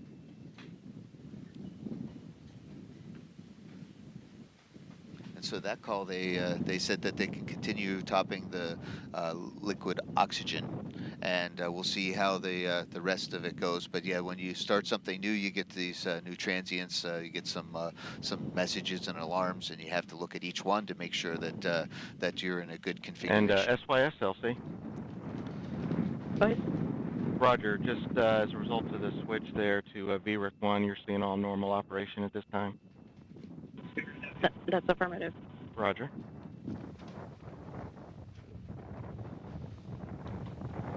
And LOX 1, advise when you're reestablished topping. Roger, we're still in rechill right now. It should be any minute now. Roger. So it looks like... I'll see we're reestablished topping. Roger. It looks like we are reestablished. Go ahead. Yes, as understood, we got the booster LOX 10% full alarm this time. Out of tolerance. Roger. And we've reestablished topping, so we should get that restored here shortly. Understand, just wanted to make you aware. Thank you. So the good news is that we're retopping on the liquid oxygen side. Some of the messages associated with the liquid oxygen are expected for the configuration we were in, but we definitely had to check them. And it's still a little bit open, and at least to me, Megan, and Dee, is that we'll see what's going on with the liquid hydrogen side. They're still working this. Yeah, just to give people a little more insight again, you know, we have these loops, and our commentators, as you've heard throughout the show, they're listening to those back channel conversations that us here at the hostess, as well as you guys, the viewers, we are not hearing all of those conversations. So it's really nice when we do get to hear updates from our commentators, because they can really fill us in on what we're hearing, because what we're hearing is in real time and we're trying to translate it as best as possible for you. So again, about an hour ago is when this issue was initially flagged again, that maybe they weren't receiving the right telemetry, or that the data they had stopped receiving data from a particular ground valve that is responsible for topping off liquid oxygen and hydrogen into the Atlas V's second stage, the upper stage. They have been able to reestablish topping on the LOX side of things, the liquid oxygen side of things, but we're still troubleshooting the helium side of the system, yeah? The helium that's pressurizing the hydrogen. Lots of elements on the periodic table today. And so, like I said, we have teams listening in to the chatter, the communications between the different folks who are monitoring. Go ahead. Start center and chill down. Roger. LC Slick on channel 1. Go ahead. Looking for approval to go ahead and move the hatch frame and continue with hatch closure preps. Roger, proceed. Copy. So that call out you heard there is from the pad team, who are still in the white room just outside of where Butch and Sunny are sitting inside Starliner. You can see a live view of them there. They just... LC1 AC. Go ahead. I'm ready for provide a recommendation for the Centaur bottle repress. Roger. LD, channel 1. LD on 1. Proceed, AC. Okay, so we need to have the PND2 use option 350 to reset the stop flow, and then option 320 to deselect resume. That will get us back in configuration and recharge the bottle. Roger. Understand and concur. LD? LD concurs. And PNE2, LC? Go ahead. Roger, you ready to execute that at this time? Can you please repeat the steps? I was initiating CEC. Roger. That's option 350 to reset the stop flow, and then 320 to deselect and resume. Copy. I'm prepared. Roger, proceed. Roger. So it sounds like that the ULA is still pressing forward, and that allows the pad team to begin hatch closing. Go ahead. Without actually closing the hatch. Have you They're been just able getting to ready. Restart topping at this time? Affirmative. In topping. Roger. And everything's nominal? Affirmative. At some point, could you give me an estimate when you think you'd be back at flight level? Affirmative. I will get back to you. Thank you. All right, that was a good call and out there. And lock 2 LC. Go ahead. Roger, have you initiated topping yet? That's firm rechill was successful, currently at 98.9. Roger. Well, it sounds like our elements are taken care of with Flight oxygen. and Slick and Starliner, and channel helium. 1. Here we go. Flight's here. Starliner, go ahead.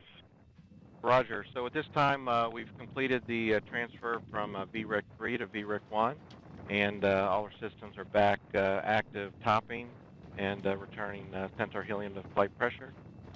So at this time, I think we're on track to continue with the countdown, and in flight, I think we can emerge. 4, 3, 2, 1, ignition, and liftoff. Go Starlink, go Falcon.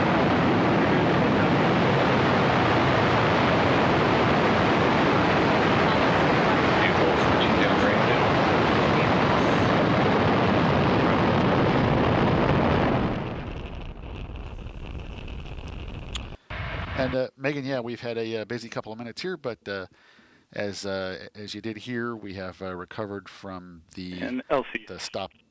Slick on channel 1. Go ahead. Wondering if you had an estimated for hatch closure weather brief. Yeah, getting ready to issue that right now. Roger. RC, LC? RC on 1. Conduct weather briefing on Channel 8 Weather Conference Net. Roger. LC Locks 2. Go ahead. Center LO2 at flight level. Roger. LC Peony 2. Go ahead. Bottles have returned to flight mass and flight pressure. Roger.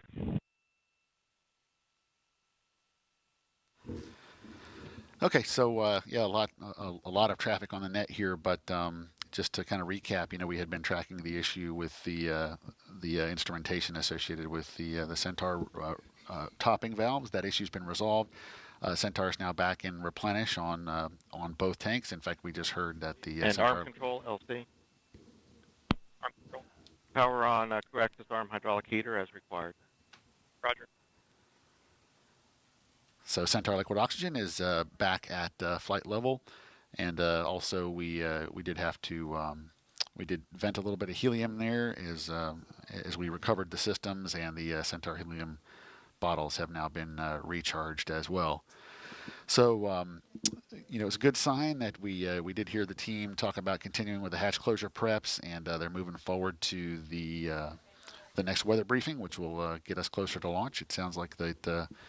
Although we had a really exciting past hour, hopefully we have all that behind us now and we get back to nominal operations as we continue to march toward our plan T0 of 12:25 and 40 seconds Eastern Time.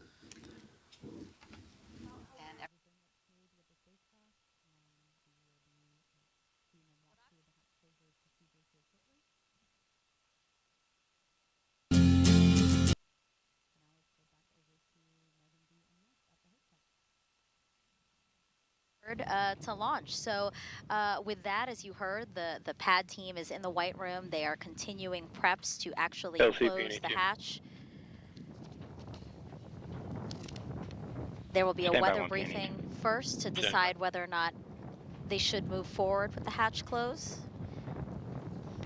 While we wait for that, let's check back in with NASA's Brandy Dean and Boeing's Jim May and Mission Control.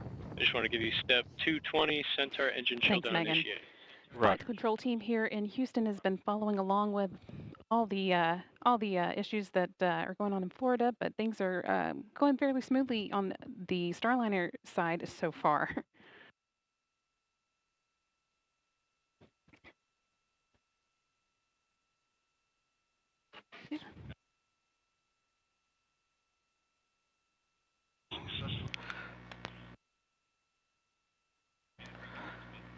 So once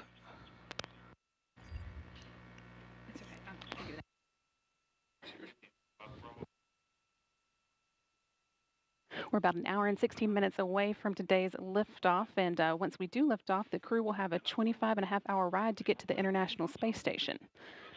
And with this being the crewed flight, they'll have a number of flight test objectives to work through, putting the Starliner systems through its paces to prove them out before operational flight begins.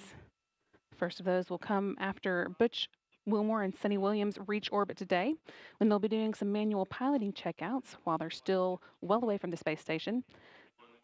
They'll be flying some attitude maneuvers, changing Starliner's orientation, using only visual cues to start with, and then using Starliner's attitude direction indicator, which we use for all of those other planned attitude maneuvers. And they're also going to point the spacecraft's tail to the sun to demonstrate that it can use solar arrays to recharge its batteries. And once they arrive near station, they'll take over with manual control again to demonstrate their ability to station keep for about 5 minutes at the opening of the approach corridor. And this corridor reaches out to about 260 meters away from the forward docking port on the ISS Harmony node, or as you may hear later on the broadcast, node 2 forward. This maneuver should be pretty familiar to both Butch and Sunny because it's very similar to flight ops they performed while in the Navy, like lining up an aircraft with a refueling tanker, and flick LC channel or 1. a landing approach with a carrier.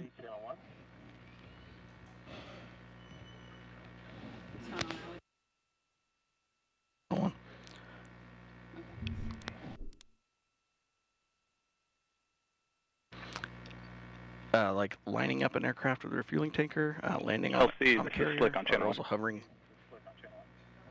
Roger, Slick. You have a go to proceed with hatch closure. Roger.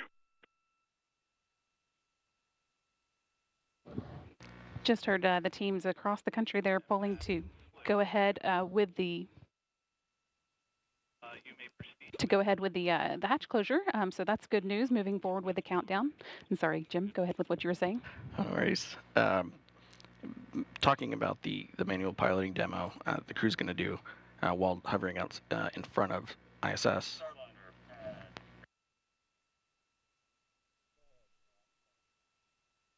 Starliner, be advised we've been given a go to proceed with final hatch closure. Outstanding. Nice job, guys. We'll see you in a couple of weeks. Much appreciated. See you when you Or longer.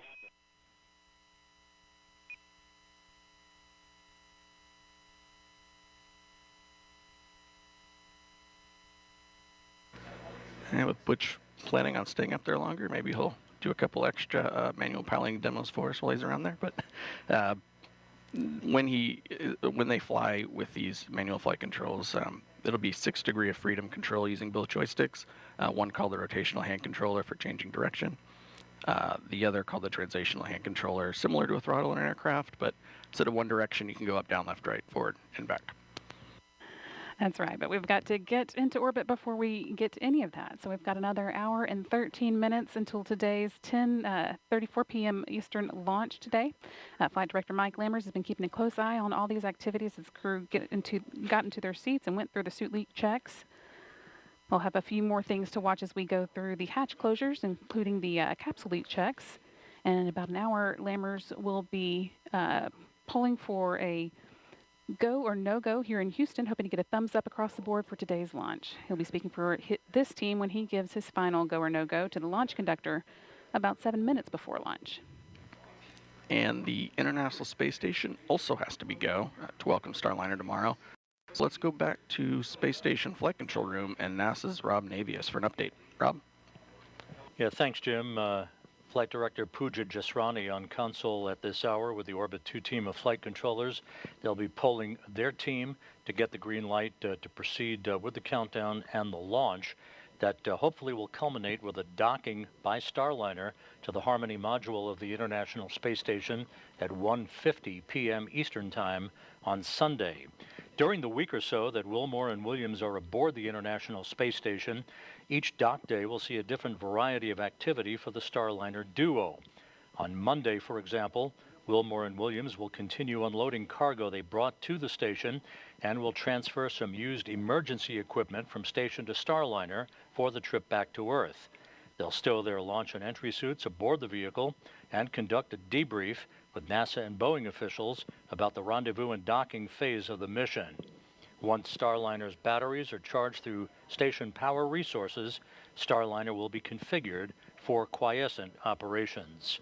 So with hatch closure in the offing and the countdown proceeding for a liftoff 1 hour, 11 minutes, and 40 seconds from now, we'll toss it back from the Space Station Flight Control Room to you folks down at the Cape. If you're just joining us, welcome to the official broadcast of NASA's Boeing Crew Flight Test, or CFT.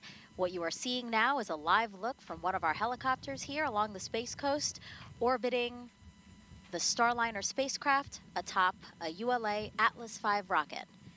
Inside that Starliner spacecraft, 2 NASA astronauts, Commander Butch Wilmore and Sonny Williams, pilot.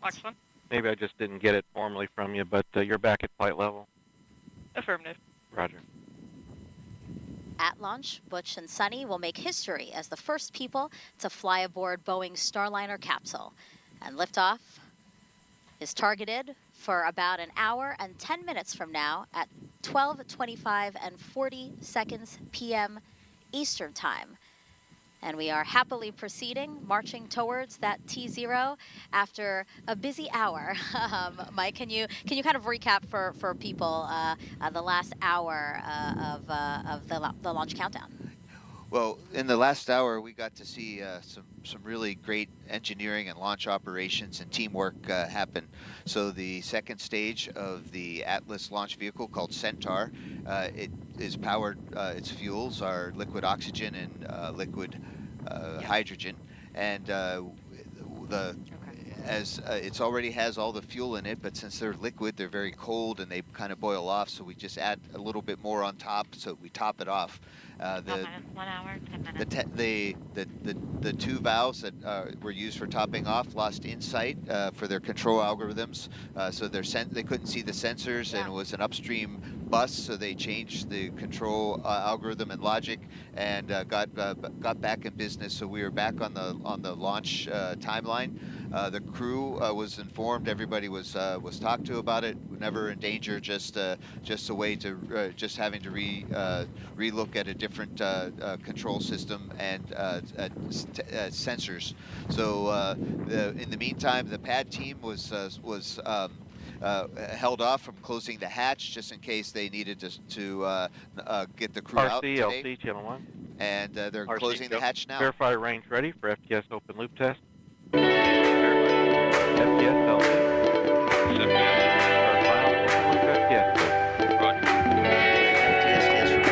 Yo, hit the power of 10. Die. Oh my god, Tim Don struggle. No.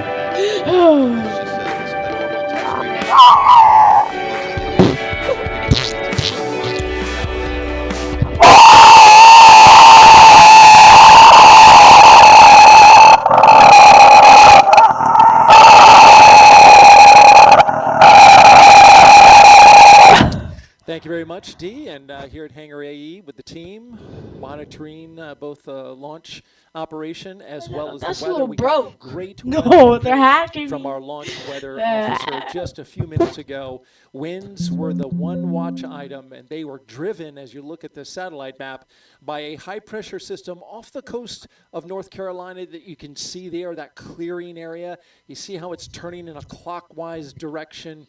That's what's bringing all of our onshore flow. That is what's driving these winds. You see the clouds going by overhead. So this image from College of DuPage, they've got our GOES 16 data streaming through, and it's a great representation. You can also see the ascent corridor as a result of that high pressure system is also fairly clear all the way up the eastern seaboard. That's the track that Starliner will take. That's good as well. Only some moderate concerns for high sea states because of those winds. But overall, we are looking good in the corridor. We are 90% LC go. Slick on channel 1. Go ahead. Hatch closure is complete, and we're moving into hatch gross leak checks. Roger. All right, hatch closure is complete, a great milestone that we've reached in this operation to get to liftoff. And just to wrap up, 90% go here at the pad. We're good to go along the ascent corridor, and so for weather, we're looking fantastic for a June 1st day, and which is the first meteorological day of summer.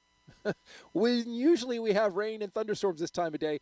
Unfortunately, we don't. There you see the graphic, 90% go, and everything look weather-wise. Starliner Houston back with you, ready for pre-launch cabin leak check. You can prepare for cabin pressurization per your checklist. Configure the HIU box sensitivity knobs to maximum. Teamwork.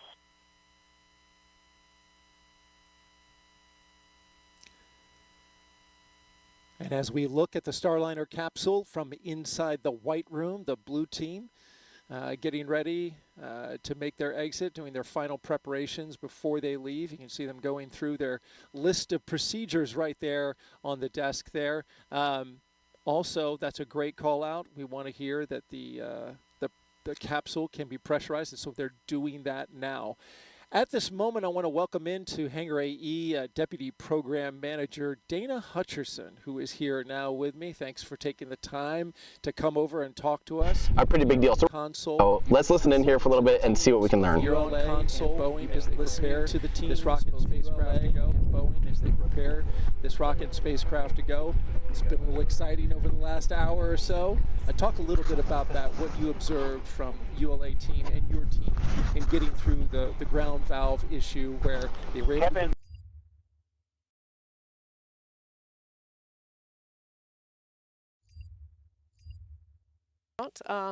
It's really cool to see the teams reacting to any anomaly that's been popping up, and they've been able to work through it. They've ran tests offline to validate the procedures and been able to jump right back into it to be able to get us back into the flow and the process. So it's really neat to see how everyone is ready for this launch and on point and just getting everything together for this launch today. I was particularly impressed in listening to the ULA team and how quickly they worked through the problem and how fast they were able to bring the flow back in after resolving that redundant data issue that they had. That was impressive. Let's go over to the Boeing team. Earlier in the count, they pressurized the thruster manifold that had the issue with the helium leak. How did that go? They everything went nominal. We expected to see some leak, and it was about the same. All the other checks came out nominal as well. So I believe that we are all systems go in that front. Haven't seen any other issues that have alerted us or alarmed us as well. So we're happy that we've discussed that at length, and we've planned out our procedures and our process of how we would react to that. But so far, everything is looking good with the helium system as well. You mentioned discussed at length. This team, your team, along with ULA and Boeing, have worked extremely hard in the weeks leading up to this. I've sat in on a few of the meetings. It is amazing to me the amount of detail, the amount of work that has been done in order to verify and make sure this is safe to fly. Talk a little bit about how hard the team was working. The team is just all the teams. You remember we started off with working with the ULA with the valve replacement. So that started our process from the time we scrubbed in early May. So from there, we've moved into the working with the spacecraft and the helium anomaly. The teams have been working night and day to resolve that, to make sure that we've stepped through every procedure, every process, and making sure that we're okay. It's been phenomenal to watch the team and to see the camaraderie across all the boards and listening to all the experts and making sure that we are good to go. We've had to pull in a lot of extra boards and actually had another flight readiness review as well to make sure that the whole agency at NASA and then Boeing and ULA, everyone is ready to go. Very awesome to see this teamwork and the seamless teamwork across the board. That Delta FRR just a couple days ago that was held, and we had a press conference yesterday, and the team reported out that everything is moving forward. You're talking about how hard the team worked. They deserved a little time off, so you guys took Memorial Day weekend to kind of recharge a little bit. Yes, we did. We allowed some the folks to go and take a little bit of a break, have a barbecue if they needed to, and get a little bit of a recharge, as you said, to be able to get back into and have a clear mind and be able to get back into the procedures for this week. Further proof that you are indeed a human being. These are human people that are working on all this. I just got to flash this really quick. This is Dana Hutcherson on a local community magazine in our city. And here she is with her husband, Jeremy, and her two dogs, her two labs. I sat down to my dining room table. My wife had this sitting on, and I said, well, look at this. This is the woman I'm interviewing today for the launch broadcast. Learned some interesting things about you, Dana. You like to, obviously travel and do fun water sports all around Florida. And it also says here that you're an introvert. Yes, I am very much so an introvert, but you wouldn't know it, I guess, some days. Yeah. But yes, that was really a surprise to get to see that and have that opportunity. Being featured on Cocoa Beach Living. Cocoa Beach's own Dana Hutcherson, Deputy Program Manager for CCP. Thank you so much for being here. We appreciate it. Thank you. And continued good luck on the team working towards launch. Appreciate it. Yep. All right, we'll send it back to you. We have teams monitoring today's launch operations here in Florida as well as in Houston. In the room right next to Leroy, you have ULA's Dylan Rice and Boeing's Lauren Brennicke, who have been monitoring operations with the rocket and the spacecraft for the last 3 hours. Yeah, Dia, we've actually been monitoring them close the hatch and start the pressurization process as you've seen there on your screen, I want to give you a little bit of perspective on how this works. And it's kind of interesting what the astronauts will experience sitting in there.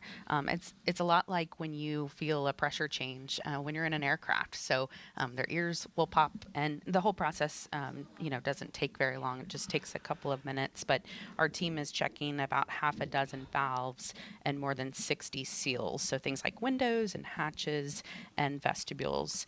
And they will let the spacecraft sit for about 10 minutes while they check.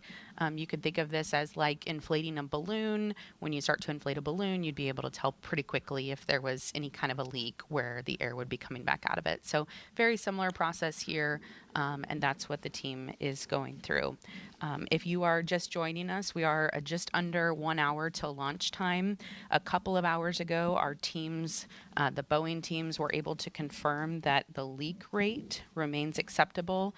If you've been following along with us this week, you may have heard about the helium leak that we had, but we know now the leak rate remains acceptable. And in fact, our teams even said that it looks better than before. So all good news. And Dylan, Atlas really has been all over the solar system. Today's a little different because we have crew on board. Well, that's right, Lauren. And so, we really are thrilled to have Butch and Sonny on board, and thrilled to be a part of this program as we put Atlas back in service for human space flight. This, on the one hand, we have some really thoroughly established processes and procedures that we've used for missions to the sun, the moon, Mars, and we're using those today. But this countdown really is unlike anything we've done before, and so we're just absolutely thrilled to be a part of it. We remain in our final built-in hold now as we continue to prepare for liftoff, but there are still a few things ahead of us today. As you talked about, the blue team is on the pad while that leak check is going on. They're continuing their preps to clear out. Once we do get the area clear, we'll be preparing the vehicle's propulsion and hydraulic systems for launch. We'll also be getting some data and loading that into the flight computer that will help Atlas and Centaur steer through the upper level winds as we pierce the atmosphere. You'll also be hearing some comm checks between the Chief Launch Conductor Doug Lebo and the Starliner crew and Houston as well. As we get all those things will take us closer and closer to our launch opportunity today, coming up at 12:25 and 40 seconds. And of course, the one big visual cue that you will get that we're moving right along will be a retraction of that big crew access arm. So that's going to be coming up here in just a little over 40 minutes, a little under 40 minutes, I should say. But the big crew access arm will retract, and at that point we'll be very close to launch. And it's really important that the crew cleans everything up. On channel 1. Go FTS. Operation 55, step 270, FTS open loop test is complete. Roger. All right, we just heard that leak check is complete. Again, we are just under 1 hour. We're about 57 minutes right now away from launch. The cabin leak check is complete, and we are moving forward nominally. Feeling like a great day to go to space, Dylan. I agree. Let's do it. Megan, we will check back in with you in just a little bit. Back over to you guys. Well said, Dylan. Let's do it. And actually, why don't we take the time now to take another look at the crew making history with this test flight. You see Commander Butch Wilmore closest to the screen here, corner right. Now, Commander Butch Wilmore, NASA astronaut and retired U.S. Navy captain, was raised in Mount Juliet, Tennessee, is married to Deanna Wilmore, and they have 2 daughters. As a naval pilot, Butch racked up more than 8,000 flight hours and 663 carrier landings, all in tactical jet aircraft. He completed 4 operational deployments supporting missions like Operation Desert Storm. Before his selection to NASA, Wilmore was on exchange to the Air Force as a flight test instructor at the Air Force Test Pilot School at Edwards Air Force Base in California. Butch is a veteran of 2 space flights as a pilot on Space Shuttle Atlantis in 2009, and then in 2014 he served as flight engineer for Expedition 41. And so far, Wilmore has spent 178 days in space and performed 4 spacewalks. This flight test will be his 3rd mission to the ISS. And Sunny Williams, CFT's pilot and a retired U.S. Navy captain. NASA selected her as an astronaut in 1998, just 2 years before Butch. This will be Sunny's 3rd mission to space, making her the first woman on a test flight of an orbital spacecraft. Her first trip to the ISS launched in 2006. She served as flight engineer for Expeditions 1415. She then returned to the orbiting lab in 2012 and was commander of Expedition 33.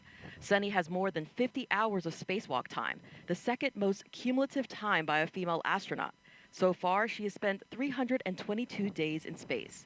Before NASA, Sunny was a former naval test pilot and instructor, logging more than 3,000 flight hours in more than 30 different aircraft.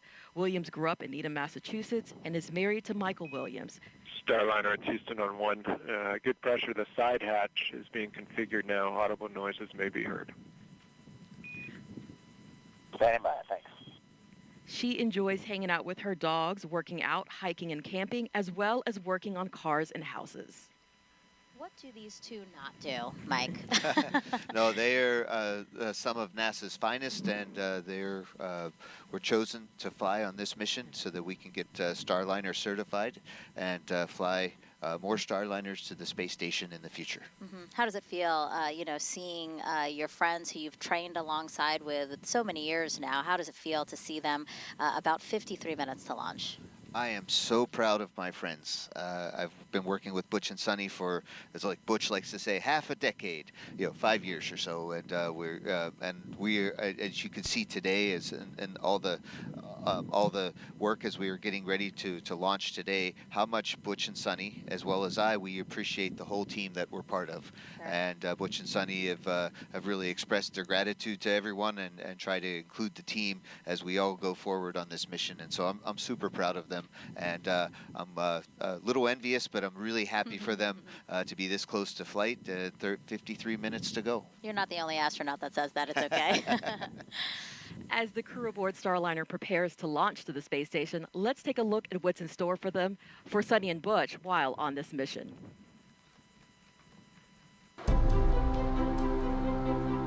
The mission of the Commercial Crew Program is to provide transportation for astronauts to the International Space Station. Multiple providers provide you redundancy. Redundancy is important, as we know. In our systems, we have redundant systems. But actually, more importantly, it's providing the aerospace workforce the opportunity to test out new ideas, new technologies, and work them into spacecraft.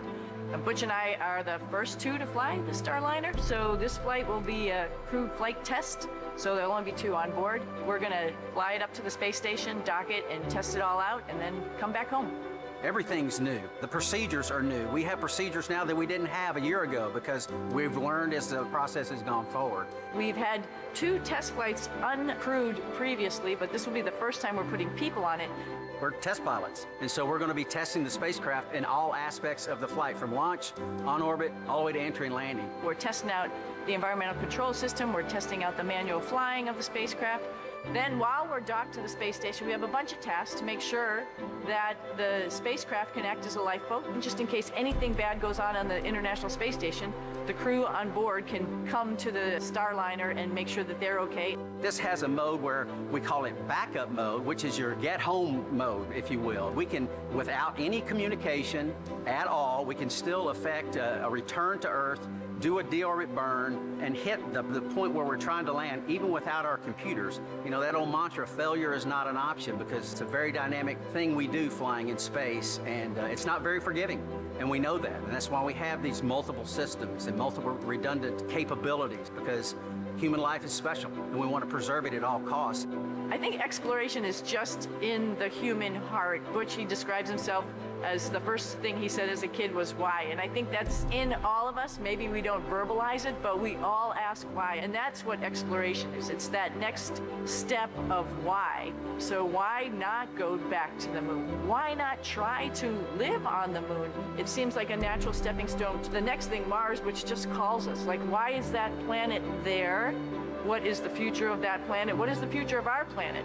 And to be able to take these next steps in exploration, we're going to start answering those questions.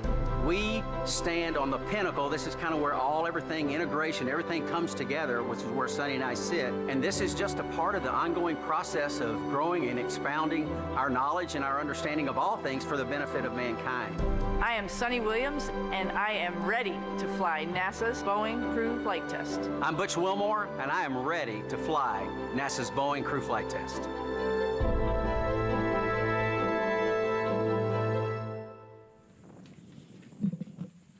And we are ready to see them fly as well. You know, we've been inviting our viewers, you guys, to reach out to us on social media and ask us any questions you might have about this historic flight test. And one that we've been seeing a lot is, you know, why are teams still launching while there is a helium leak on Starliner, on the Starliner spacecraft? Mike, can you address that? No, that's a really good question, and we spent a whole week and a half getting ready to be able to answer that to ourselves and to Butch and Sonny, saying, why is this okay, or how is this okay, or should we take the spacecraft back and replace it? Well, we looked at not just the data that we've seen, but also the what could happen in the worst case, and then what could happen even worse than that.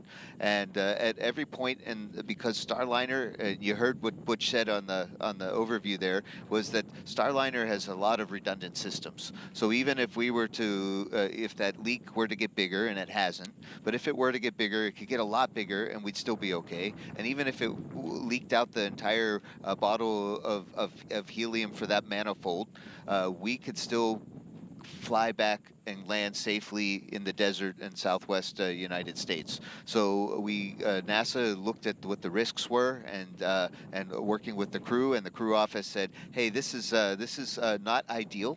We don't like this. But this is a test flight, and we were able to manage this risk and accept this risk. And it's a really tiny leak. We will be okay. And if it isn't, here's what we do. And we spent a lot of time in the simulators and writing procedures just in case. Just like we saw a little bit earlier, United Launch Alliance, they had a small anomaly. They said, all right, here's our alternate procedures. Let's run through it. And they went through it methodically. We do the same thing on board. So we have everything ready just in case. Yeah, and just for more context, you know, as you said, this is a very small leak. Starliner could handle 4 more leaks, or this one leak growing by 100 times its current size before needing to be managed in flight. And actually, other spacecraft like Shuttle have launched with similar helium leaks in the past. Also important to note, teams continue to watch and monitor this leak to make sure that it's not growing. And as we've said, it has not grown in the time that they've first detected this leak. So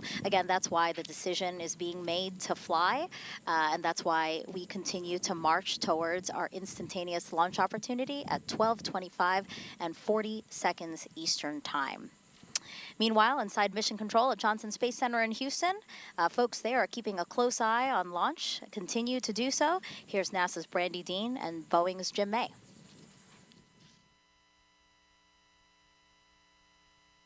Thanks, Megan, and welcome back to the Starliner Flight Control Room in Mission Control Houston, where the flight control team is continuing to follow along with all the activities going on in Florida now that we are 46 minutes away from today's launch.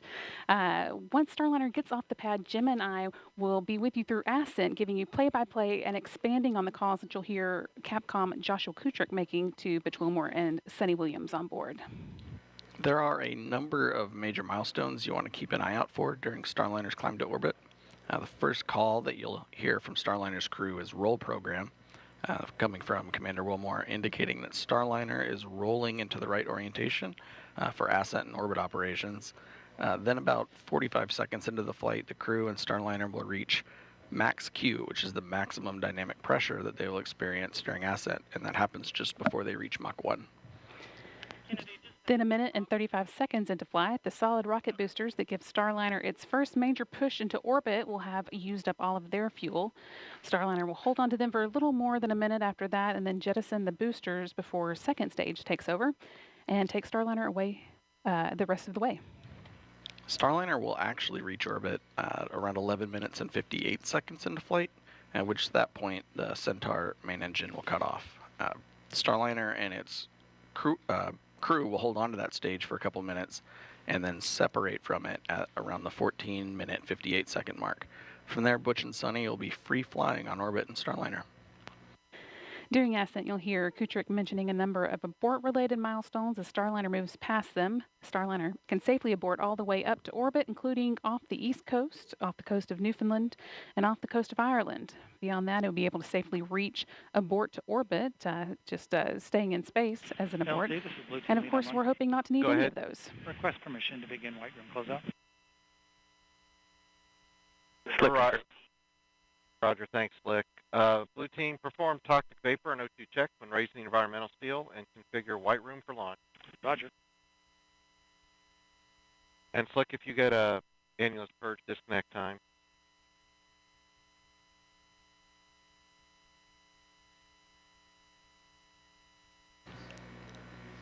And once Starliner has made it to orbit, the last major milestone before the crew begins what we called orbit ops is called the orbit insertion, or OI burn.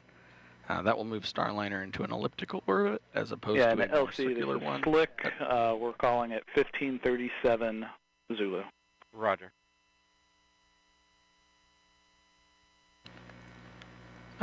Going from a circular orbit, which they get off of after separating from Atlas, into an elliptical orbit, and then from there, Starliner will be on its way to International Space Station. Yeah, and it sounds like the teams that have been getting Butch and Sunny ready are just about done with their job and ready to move, or getting ready to move away from the white room. But before we go back to Florida, let's check in with Rob Navius in the International Space Station Flight Control Team. Rob?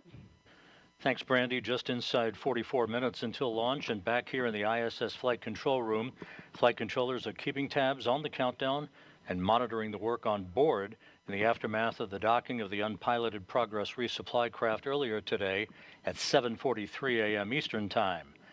Now, NASA astronauts Matt Dominic, Mike Barrett, Jeanette Epps, and Tracy Dyson, along with Station Commander Oleg Kononenko of Roscosmos and fellow cosmonauts Nikolai Chub and Alexander Grabenkin, will form the welcoming committee when Wilmore and Williams arrive on board tomorrow. The dock timeline is elastic. That means that the number of days that Starliner could stay at the station could be pared down or expanded depending on any further launch delays or undocking delays driven by weather conditions at the western U.S. landing sites for Starliner. One critical dock day for the Starliner crew. Starliner Houston, cabin leak check complete. You can open the vent valve. All right, great. That's in work. One critical dock day for the Starliner crew will come 2 days prior to their scheduled undocking, when they load the last of the cargo items to be returned to Earth in the vehicle and will conduct onboard manual piloting proficiency that will enable them to stay sharp for their departure from the station and the deorbit and entry events that will follow.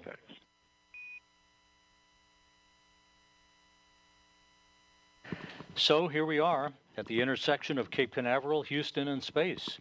And aboard the station, two of the Expedition 71 crew members, Jeanette Epps and Tracy Dyson, recently took a moment to set the table for the arrival of Wilmore and Williams at their orbital destination.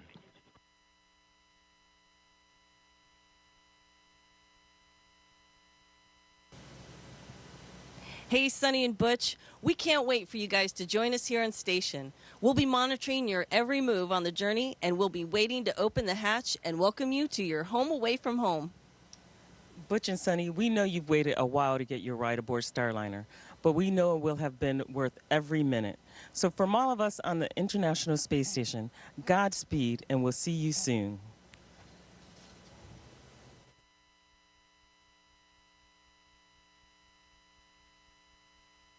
As we prepare in less than an hour to launch two astronauts to space during this test flight, let's check back in with NASA's Antonio Jaramillo, who spoke earlier today with NASA's top administrator about this mission. It's always an honor to be joined by NASA leadership, and joining me today is NASA Administrator Bill Nelson. Administrator Nelson, can you tell us why it's so important for the space agency that we have another American space company launching from American soil? You always want to have a backup position, and in this case, a second spacecraft. For example, when we go to the moon, we will have two landers. We will have a SpaceX lander, that's first, and then the Blue Origin lander. But this is a significant launch of a test of a brand new human-rated spacecraft, and it's only 6 in the history of NASA. There was Mercury, Gemini, Apollo, then the Space Shuttle, then Dragon, and now the Boeing Starliner launching for the first time with humans on board. That's right. It's very historic, very important. And you touched on this. Why is it important in general that we do have multiple spacecraft available to send humans to space? Because we want to explore.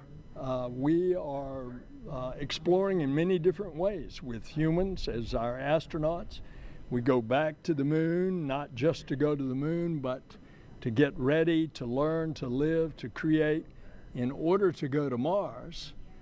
But that's just one part of our space program. The science, research, the exploration of the heavens, the commercial program. We're going back to the moon later this year with a commercial lander with a NASA instrument that's going to dig to see if there is water on the South Pole. It's a whole combination of a bunch of things that are going on. That's right. You briefly touched on that. I mean, there's already been a ton of exciting missions this year. What else can the public look forward to? Well, in addition to those, remember the first A in NASA is aeronautics. And we're going to fly the needle-nose new supersonic. It goes faster than the speed of sound, and it's designed so that it will not make the sonic boom, so that it could fly faster than the speed of sound over populated areas. That's one. We got another aviation project to improve the fuel efficiency by 30% of a mid-range single-aisle transport aircraft like the Boeing 737. That is fascinating. Administrator Nelson, thank you so much for joining us here today. We'll send it back over to you. We interviewed the administrator earlier because he is currently at the ASOC with the launch team as we watch the crew access arm moving away from the Starliner spacecraft. Now, the plan is for Butch and Sunny to be docked to the ISS for at least 8 days, and after they will return to Earth with a soft touchdown in the American Southwest.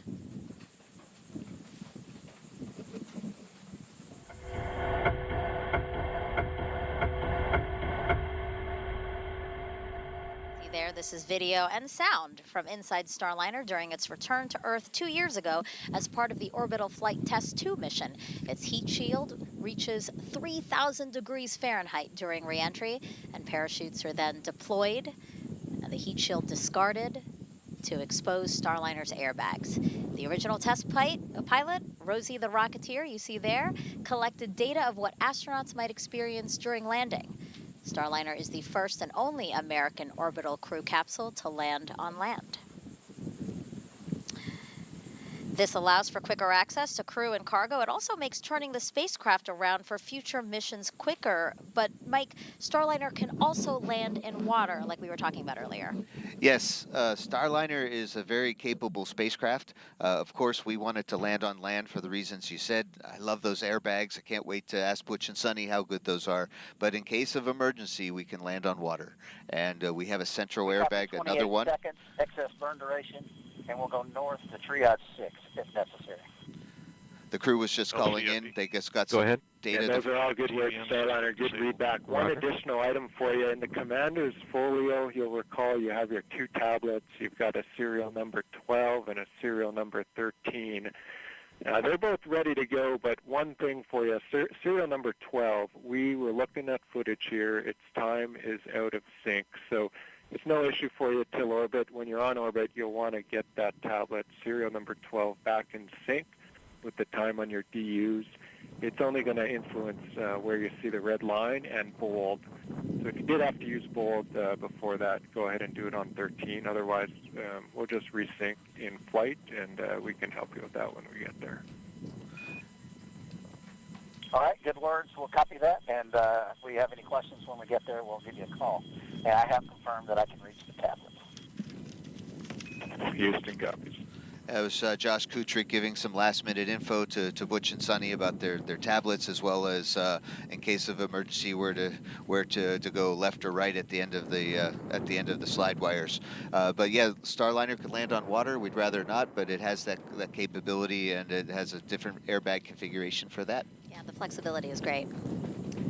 We have just about a half hour left before launch. Let's check back in with NASA's Antonia Jaramillo, who's now with someone who's been a part of Starliner since the beginning. Tony? Thank you, Dee. For those of us just joining, we are here at OSB-2, one of the viewing locations for this launch. And joining me is Chris Ferguson, former NASA astronaut and Boeing astronaut. Chris, you've been part of Starliner since the beginning. How does it feel to be here and now get to watch it take flight with astronauts on board? Well, given it's such a darn gorgeous day, I'm really excited. Of course, this is the culmination of probably 12 years of, just watching and working and getting involved with the development. But I was very excited to see it all come together. It's a little breezy out here, but you can't beat the weather. Absolutely. It is a gorgeous day. Now, Chris, if you could give a piece of advice to Butch and Sonny and to all our astronauts flying on our commercial crew missions, what would it be? Well, Butch and Sonny are pretty darn experienced. They probably don't need my advice. But what I would say, on a very first ascent of a vehicle and a re-entry, I would say take it all in, experience it. Think about what you're feeling, what you're experiencing, what's staging going to be like, what's it like when the parachutes come out, because these are questions that everyone's going to know when you get back, right? We want to know, did we build a vehicle that's comfortable to fly? Absolutely. We can't wait to know. I mean, we're all taking it in here too. Chris, it's our understanding that your fingerprints are all over the spacecraft, in particular the launch console and displays. What can Butch and Sonny expect to see and experience aboard Starliner for their flight, and how does that compare to flying the space shuttle? Yeah, I think the idea behind the design is to make sure that the crew always has reasonable awareness of what's going on. I remember with the space shuttle days, sometimes the displays were a little archaic. You had to really almost have a graduate degree to understand exactly what you were looking at. So the idea is to make it a lot more airplane-like, because the crews are very experienced pilots and aviators, and for the next generation of Starliner astronauts to come along, we want to make it very intuitive. So we've reduced the number of switches to the bare minimum. The shuttle had 1,000. We have 25 maybe. I don't know what the right number is, but it's a very streamlined. It's capable of being flown by a single person.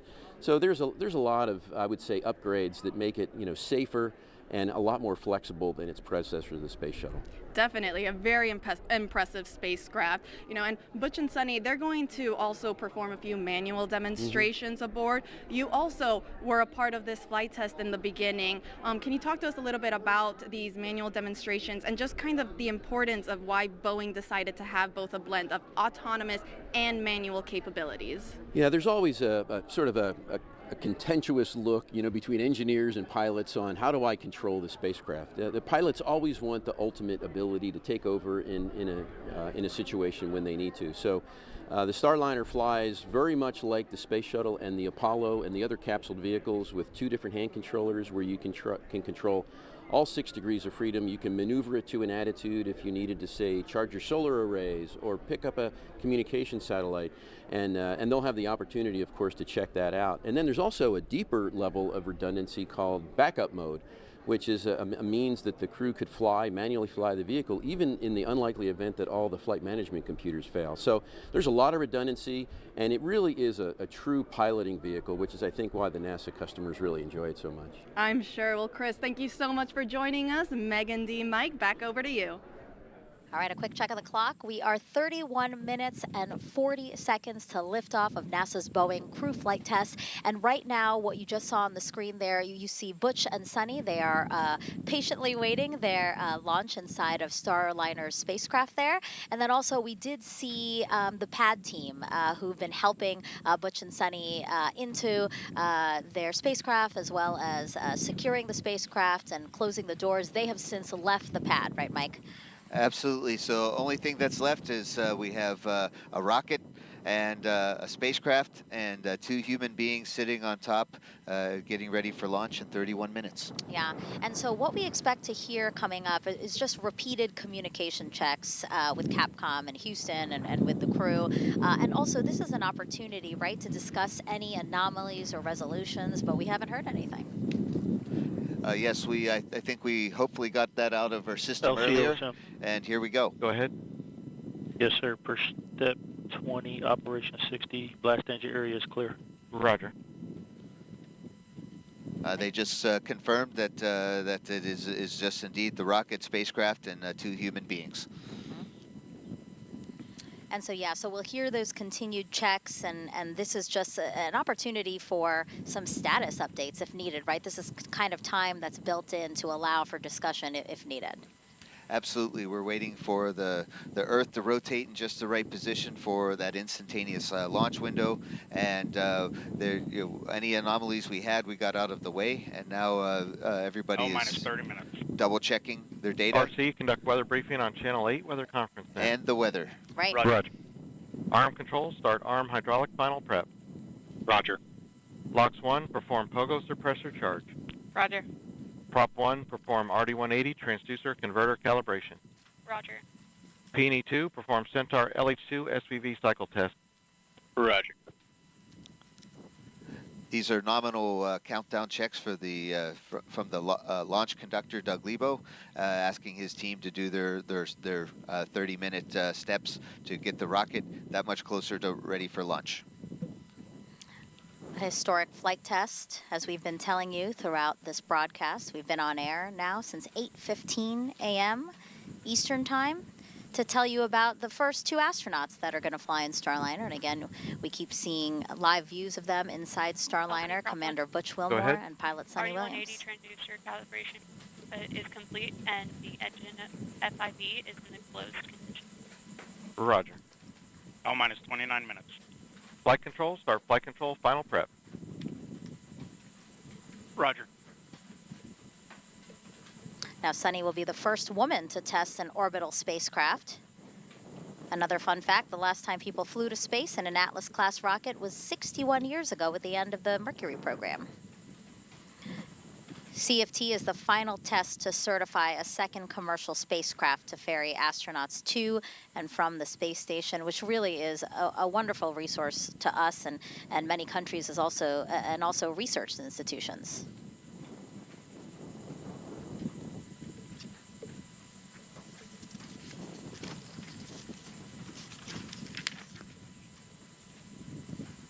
All right, again, 28 minutes, 5 seconds to liftoff. Let's head back over to Brandy and Jim inside Mission Control in Houston. LC, P&E 2. Go ahead. Centaur LH2 SVV cycle tests are crew complete. Flight test Roger. Flight Director Mike Lammers is just about to poll the flight control team here in Houston for a go or no-go, verifying that all of Starliner systems are ready for launch today. Everything's looking good at the moment, and Lammers will use this poll to determine his own response to the final go no-go poll by the launch conductor just before liftoff. Once we do get into the terminal countdown time frame, there are... Go ahead. Roger, do we have the temperature update complete?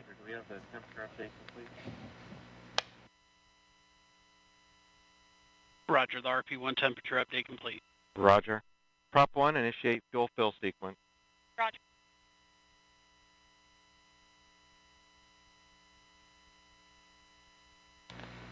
And once we're in that terminal countdown time frame, go ahead. Few Yeah, major... we've been discussing before the CISA temp. It's a noisy measurement. I'd like to take this to 6, get a recommendation, probably to 2 disable. Roger. Convene the anomaly team and provide a recommendation. We'll go. L minus 27 minutes.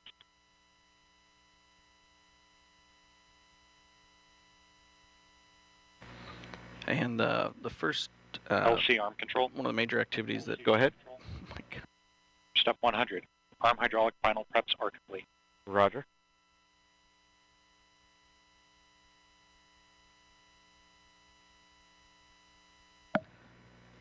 One of the first activities Mike Lammer's team will be doing is transitioning Starliner from ground power to battery power. That'll come about 18 minutes before launch. We leave it about as late as possible so that the team can launch with those batteries as close to full power as possible. A few minutes later, with less than 10 minutes to go before liftoff, Starliner's ordnance will be armed, and that activates the critical systems that are needed to detach all the things from Starliner that will ultimately jettison as it climbs to orbit, and if it were needed to abort. And finally, just 1 minute and 15 seconds before launch, they'll work with the crew to activate the launch abort system, which would rocket the crew to safety in the case of an abort, or on the pad, or early in the ascent. This is likely the last you'll hear from us until liftoff, so we are going to send you back to the team in Florida to let Megan, Dee, and Mike see us through the rest of the countdown. We'll be back once Starliner is on its way. Go Starliner. Brandy and Jim. Okay, let's take a closer look now at Starliner. The next generation crew capsule measures 16.5 feet tall with a diameter of 15 feet. That's about the size of a mid-size SUV. It was designed to carry up to 7 astronauts or a mix of crew and cargo for missions to the International Space Station. After today's test flight, NASA will fly crews of 4 or 5 with cargo, and Starliner is also reusable up to 10 times. Yeah, we're looking LCOSM. to getting... Go ahead. Yes, sir. Per step 60, flight hazard area has been cleared. All personnel accounted for. Roger. All right, everybody is in place for launch. Starliner, we're looking forward to getting it certified so we can continue our missions to the International Space Station with 4 NASA astronauts. And Boeing will have the option to use Starliner to fly to other space stations and to help build the low Earth economy, low Earth orbit economy. Hey, Mike, let's squeeze in a social question since we've invited viewers to send them to us. This is from John on YouTube asking, how did the astronaut train for this mission? It's actually a question from a 10-year-old named Maddie. Well, hi, Maddie. Hi, John. Yeah, so we spend a lot of time practicing exactly what's going on today. We sit inside a simulator, which looks and feels like a rocket, and we push all the buttons and switches and look at our data. And sometimes they even give us these things called malfunctions, which something goes wrong, and we have to think our way through it and follow our procedures to have a safe practice mission. And we do that for about 1.5 years. In this case, for us, it's a new spacecraft, so it took us 5 years, but it takes us about 1.5 years to train for new spacecraft. Roger. Please disable line item 390. Active. Again, some nominal call-outs there as we march towards our instantaneous launch opportunity at 12:25 and 40 seconds. It's really neat that we're hearing all the voice chatter back and forth from our team. I mean, what a nice thing to be able to share with everybody watching today. Flight control final preps complete and Atlas hydraulics at standby pressure. Roger. And with that, let's head back over. Go ahead. Line item 390 has been disabled. Roger. Let's head back over to ULA's Dylan Rice and Boeing's Lauren Brennicke from the ASOC. Thank you, Megan. So you may have heard just a few minutes ago the team talking about they're actually telling Butch and Sunny once they get up into space that they will need to sync their tablet. Wanted to give a little bit of a perspective on that. Basically, it's just the system clock in that tablet. You could think of it as it's just like going down to the start menu on Windows and syncing up the clock. It's been, of course, turned off for a little bit, and not connected to internet. So it's just something like you would do at home to re-establish the new time on your microwave. But Dylan, they've also heard about an anomaly on the ULA side. Not a big deal, but let's give them a little bit of perspective on that. Sure, Lauren. So we had, we did hear a report of a noisy temperature measurement, and this particular measurement is the interstage adapter, but so that's the adapter between Atlas and Centaur. And this measurement is something that's automatically disabled when we enter our terminal count at T-minus 4 minutes. But over the past few minutes, we've observed this measurement bouncing around a little bit. So now that the vehicle is fully loaded with propellants and we've been stable for quite a while, this measurement is really not something that we rely heavily on when we're fully tanked and stable. So we're going to go ahead and disable it early rather than waiting for the automatic disable as we approach terminal count. And that just would prevent any what we'd consider to be a nuisance alarm at this point. So nothing major there. It's kind of a standard operating procedure for a noisy measurement like this. And we are just a little over 21 minutes out from launch. So the suppressor charge is complete. Roger. As I was saying, just a little over, right now, about 21 minutes out from launch. And I've been thinking a lot about Butch and Sunny going back to the ISS for a third time for both of them. Sunny told us that really the ISS feels like home for them. If you think about it, they've both spent a good portion of time there. They both spent 6 months in their first trip up and 6 months in their second trip up. So now going back for their third time, they're going to a place that they consider home. If you think about living somewhere for literally a year out of your life, it means a lot to you. It's very special. And Sunny even told us that Go ahead. Step 90, all secondary decoms verified on RF link. Roger. And Sunny even told us that she cried the last time she left the ISS because she thought it would be her last time in space. So you can just imagine how special this trip will be for both her and Butch.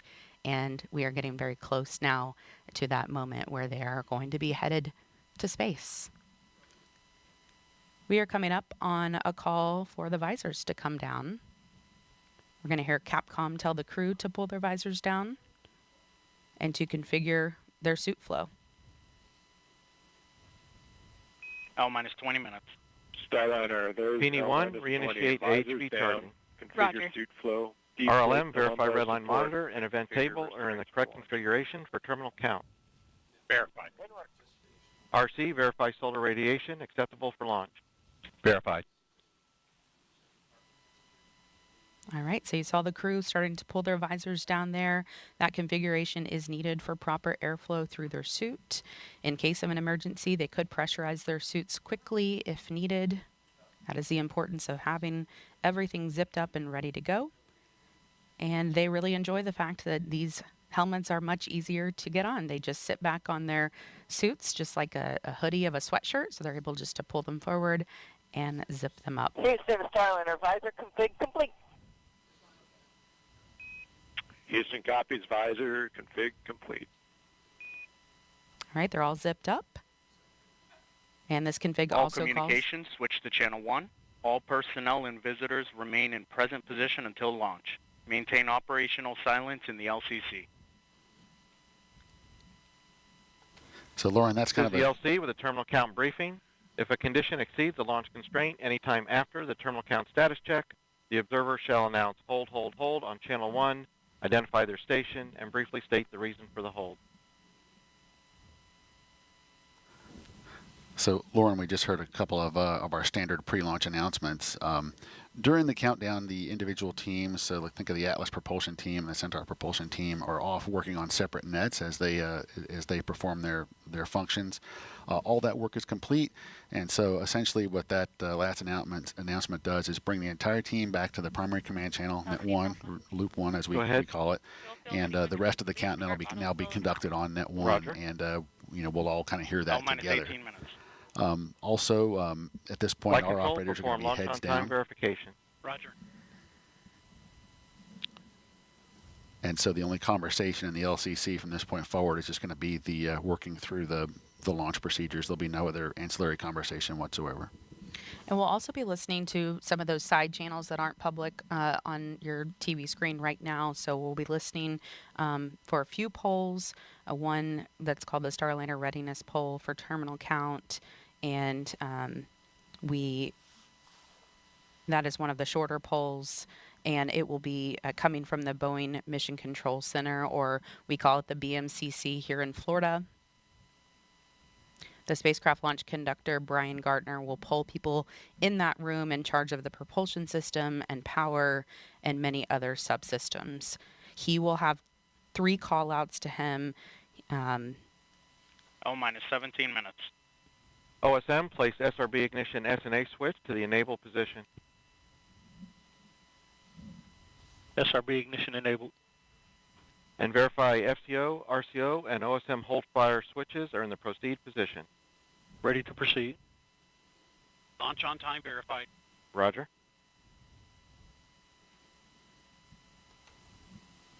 And LCP-1. Go ahead. AHB charging reestablish and at flight mass. Roger. So, Lauren, we're quickly coming to the end now of the launch vehicle pre-launch procedure, and we're just about 7 minutes away from our terminal count status check. But we heard a couple of call-outs there. That one of the range safety representatives activated the SRB ignition enable, so that allows us to fire the SRB ordnance circuits that ignite the SRBs at T0. Those circuits are not enabled till just as we heard, just a few moments ago. L minus 16 minutes. And also another range safety system is the hold fire system. So there are remote switches at the Space Launch Delta 45 Morel Operations Center up the road. And if any of the range safety representatives see an issue, they can press a button and stop our countdown remotely. So those switches have been enabled as well. All right, you are taking a live look at Atlas V and Starliner stacked on top with astronauts Butch Wilmore and Sonny Williams inside, ready to go to space. We are just coming up on about 15 minutes from launch, and we are going to send it over to NASA's Daryl Nell at Hangar AE. Daryl. Thank you very much, Lauren. And you've heard the polls from ULA. Also polling a go. The NASA operations manager, Richard Jones, checked with his team, gave them the go. As far as weather is concerned, you heard it mentioned on the nets, there was an L-30 weather brief. We see your CM essential. That's just to do with the internal power transition. No action. Okay, no action. We got a suit fan DP low. It's back on now. Looking. No issue there. But again, the weather, 90% go. No concern. We're expected to be go 4T0. We are go right now. Green across the board. We do have some high cirrus clouds that you can see there up in the upper parts of the sky. And you can see the ground winds. LC flight, channel 1 and air to ground 1 are now merged, going to air to ground 1. Roger. LC flight, air to ground 1, ready for comm check with Starliner and channel 1. Roger. Starliner, LC, comm check on channel 1. So we got you loud and clear. Looks like we got suit fan, all suit fans failed a warning.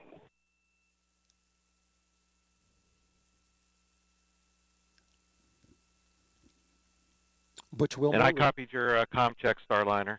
In Capcom, did you catch that message?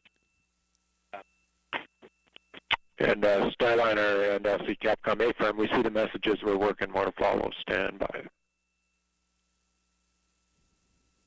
Standing by. Butch Wilmore has a warning light on his console. He's talking it over with Capcom.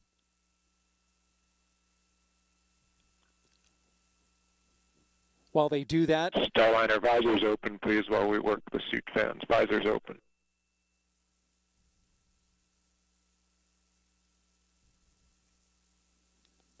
so they're going to have the astronauts open their visors. All right, visors are open.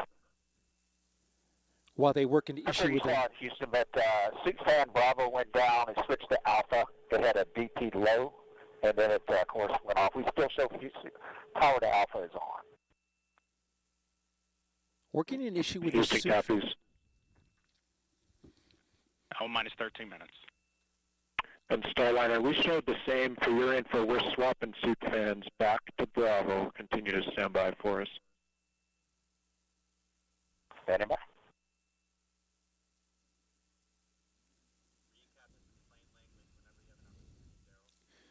So the issue here is a problem with the primary suit fan operation. They got to have that suit fan to keep the air circulating inside their suits. With that having a warning, they've asked, Capcom has asked the astronauts to pop open their visors so they can get some fresh air, and they'll work it into a redundant mode, going into a redundant suit fan. So they continue to work that.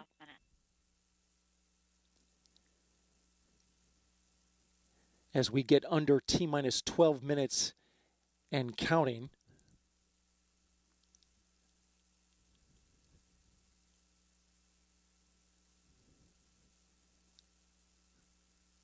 The Boeing team working an issue in real time right now.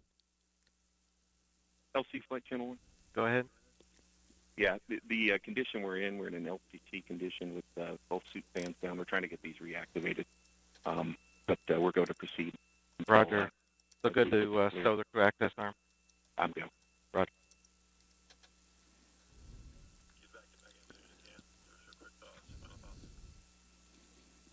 All right, the team continuing to work the suit fan issue. Again, just to recap on weather, we're go. And now we're looking to take the next steps. So we'll send it back to Megan, Mike, and Dee. Minus 11 minutes. As you just heard there, 11 minutes to liftoff. Roger. From only the 6th-time NASA astronauts will launch on a new spacecraft designed for crew. I want to ask you really quick before we toss it over for that terminal count, the final moments of the countdown. How are you guys feeling? Feeling great, excited, making sure teams work to troubleshoot the last little bit, and hopefully we'll see liftoff today. I'm very excited for Butch and Sunny, and as we like to say, go Atlas, go Centaur, go Starliner. Go Butch and Sunny, that's right. All right, so let's send it over to the ASOC where Lauren and Dylan will walk us through the final moments of the countdown. All right, thank you, Megan. So what we are looking for next here is that crew access arm to start making its way back over. Starliner, on our end, we brought suit fan Bravo back on. It looked good. We need both. We need to prove that A is also there, so we're commanding Alpha on and then off at this time. More to follow. All right. Yep, we see it. And we're still visors up, so you know. All right. So you hear this troubleshooting happening in real time. They are moving forward with everything else while they troubleshoot Flight that verify CFT-1 on internal power. Verified. Starliner, configure ordnance for launch. Second work. Starliner on internal power now. The spacecraft is running completely on its own. Ordnance has also been configured for launch. That means the devices that initiate our separation events. Yeah, we reactivated suit fan Bravo. Suit fan Alpha is also working to a clear LCC condition. And for the crew, you can take visors down. Visors down and ordnance configured. LC copies both. All right, it's got to feel good to put those visors down now.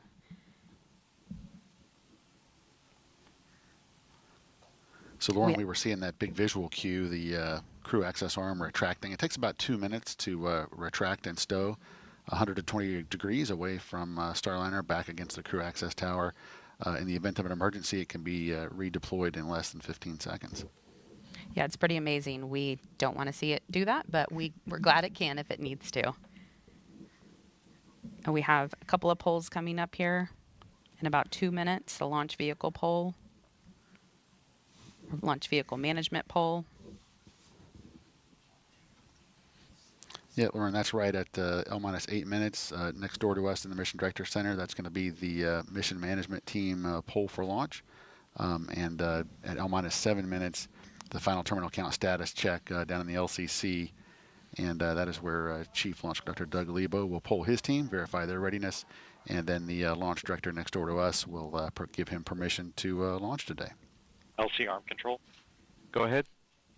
Crew access arm stowed for launch. Roger. All right, the crew access arm is stowed. LC switch to ready position. Everything looking good? All steps are complete prior to status check.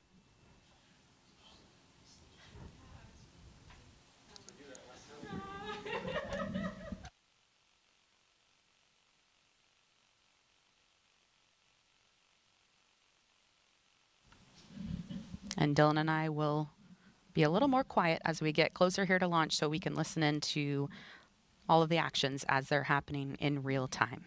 Again, just under 7.5 minutes till Starliner astronauts Butch Wilmore and Sunny Williams make history as the first crew headed to the International Space Station on Boeing Starliner. And with that, thank you.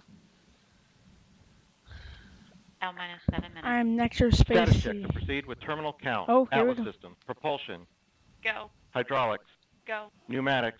Go. LO2. Go. Water. Go. Sensor systems. Propulsion. Oh, they're doing Go. good. Pneumatics. They're doing good. They're doing work. Go. LO2. Go. LH2. Go. Has gas. Go. Electrical systems. Airborne. Go. Ground. Go. Facility. Go. RFSDS. Go. Flight control. Go. CQ. Go. Op support. Go. Com. Go. Umbilicals. Go. Arm control. Go. ECS. Go. Redline monitor. Go. Quality. Go. Op safety manager. Go. ULA safety officer. Go. Vehicle system engineer. Go. Anomaly chief. Go. Range coordinator. Clear to proceed. Flight director. Houston flight is go. Starliner. Starliner, go. Launch director. You have permission to launch. Proceeding with the count. ALC, verify T0 is set for 16:25:40 Zulu. Verified. Starliner net is clear. Thank you, LC. All right. To all of you sitting on console, whether you're in Houston, BMCC, ASOC, Atlas, this is a great day to be proud of your nation. And all of you listening as well, whether you're at Banana Creek or the Causeway or the rooftop of LCC or the ASOC, and other places around our nation, like the Bay Area building and other places where you are viewing what's taking place. Again, for you, it's a great day to be proud of your nation, great day to be proud of Boeing, great day to be proud of UOA and NASA. And we are one nation, under God, indivisible. And when we together use the power of that combination, we can do some pretty amazing things. All right. With that, we are ready to put some fire in this rocket and propel this Yeah! spacecraft to the International Space Station. Yeah. Where all these fine Americans have designed and have prepared it to be. Calypso, take us to space and back. Let's start a new Roger, Starliner. Let's start a new era of space flight with Starliner today. Like LC flight, Starliner configured to terminal count. Roger. All steps are complete prior to terminal count. Alright. And with that, we are ready to go to space, Mark. Hard not to be emotional listening to those words from Butch. I'm sure we'll be playing that speech back for a long time. T-minus 4 minutes and counting. 3, 2, 1, mark. LC switch not ready. They're holding. 355. Pyro's enabled. I think they're about to abort. Launchpad ordnance circuits are now enabled. Alright. For all my viewers that are watching, we've been waiting 4 years, almost half a decade for another vehicle to come online. It's just that time of LC switch not ready. All personnel turn to recycle section. Operation 80. LC switch is not ready. Clock stop at T-minus 3 minutes 50 seconds. Starliner, you should not hear any vent at this point. Starliner standing by. ALC, reset countdown clock to T-minus 4 minutes and holding. Active. We got all the goes. We're go for launch. LC, Puny 2. Go ahead. Sensor tank pressures are stable. Roger. What a good way to start off Go ahead. this June with a bang of a goodness. There's lots of more stuff coming. OSM, On place June SRB 6th, Starship ignition Flight as may 4, switch to disabled position. Polaris Dawn this month. SRB Everything ignition is going to disabled. be... Oh wait, they're in hold? Hold. Okay, console, step 60. Report launch vehicle status. Atlas lead. Hold. Atlas tank pressures and helium bottles stable. Atlas propulsion system stable. Roger. Centaur lead. Centaur tank pressures and helium bottles stable. Centaur propulsion system stable. Has gas readings nominal. Roger. Vehicle electrical.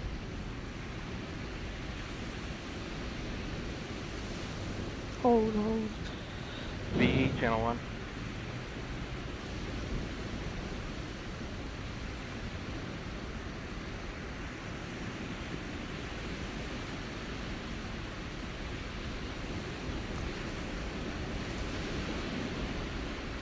Avionics system stable.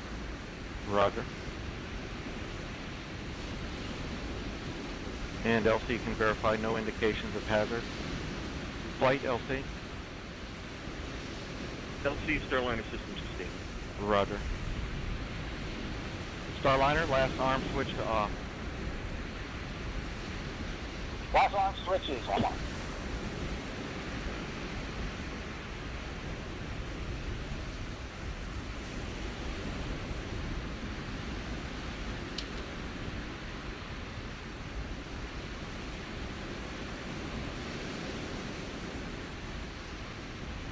FCS in pre-flight mode, SS FAPS inactive, OCU safe, and EDS in test mode. Roger. Arm control, deploy the crew access arm. Roger. Starliner, proceed with ordnance deactivation. Passing 1.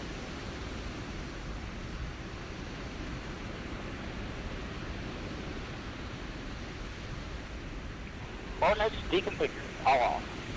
Roger. LC. And go ahead, ALC. Countdown clocks reset T-minus 4 minutes. Roger. Flight, verify CFT-100 ordnance is T-minus safe. 4 minutes and hold it. Verified.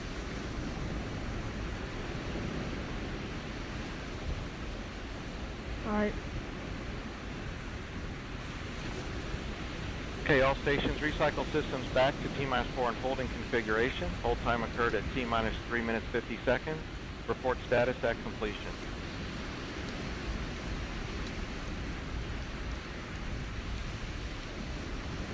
And flight LC. CFT-100 power to external. Copy.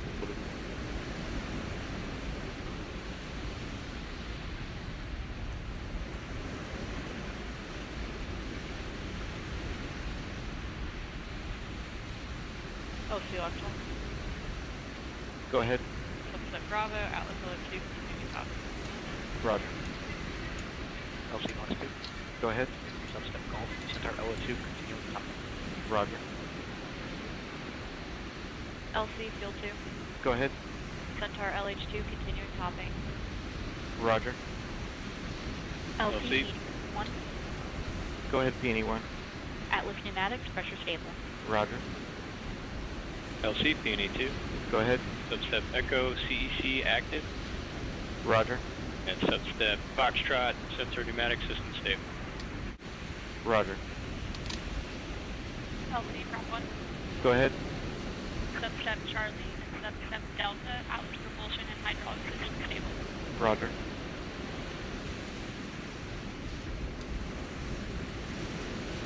LC ECS. Go ahead. Substep November, ECS set point stable. Roger.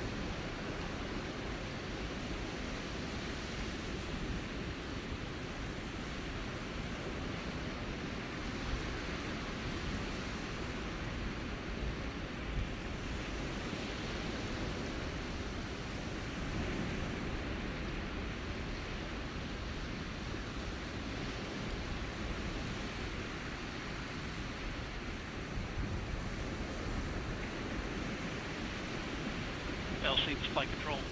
Go ahead. Substep Kilo flight control ready. Roger.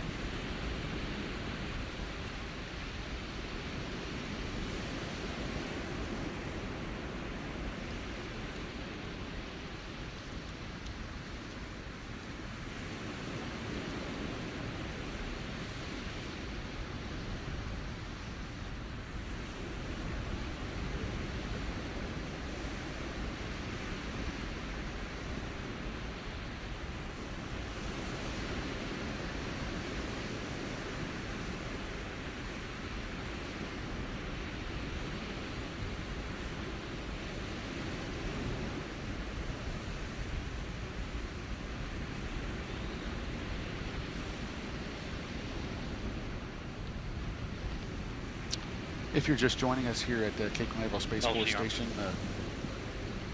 True axis arm is deployed. Roger. We did have a automatic hold of our ground launch sequencer, and shortly after we began our terminal count for today's launch attempt. No indication yet as to what caused that hold of the automatic ground launch sequencer. The team is still evaluating data. In the meantime, the team is active recycling the vehicle to a good holding state so that we can prepare for our next steps. But for now, we are holding at T-minus 4 minutes, recycling the vehicle after a hold of our ground launch sequencer shortly after picking up terminal count for today's launch opportunity.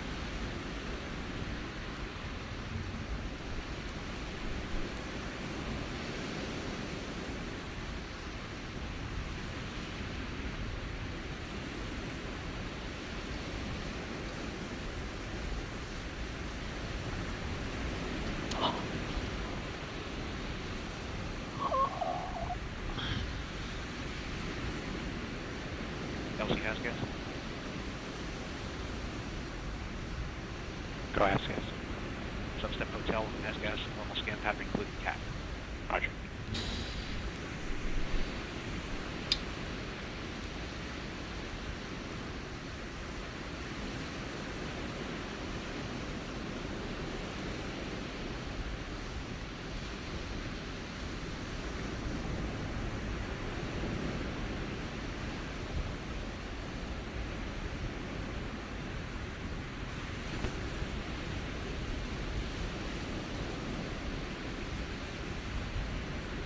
And flight LC. Channel 1. Flight. Yeah. Roger. Secure CFT-100 prop system. Blast valve to remain open. Flight copy. I think it's these buttons here. Yeah, copy.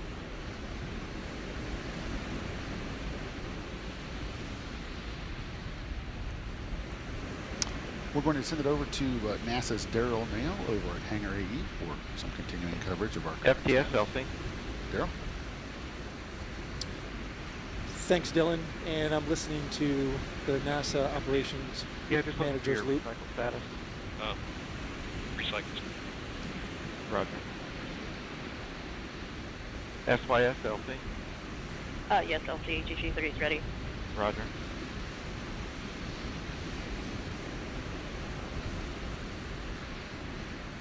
As you mentioned, the ULA team now safing the vehicle, making sure all the high energy systems that were prepared to launch are now put into a safe configuration. At 12:21 p.m., roughly T-minus 3 minutes and 39 seconds, we got a hold. Launch Director, LC Channel 1. LDM-1. Yes, sir. So we had a hold call at T-minus 3 minutes and 50 seconds by the CCLS launch sequencer. So this time we've completed our recycle back to T-minus 4 and holding configuration and ready to proceed with a scrub-proof egress operation. Yeah, roger that. Stand by. Roger. There you heard confirmation of the scrub call for this launch attempt today.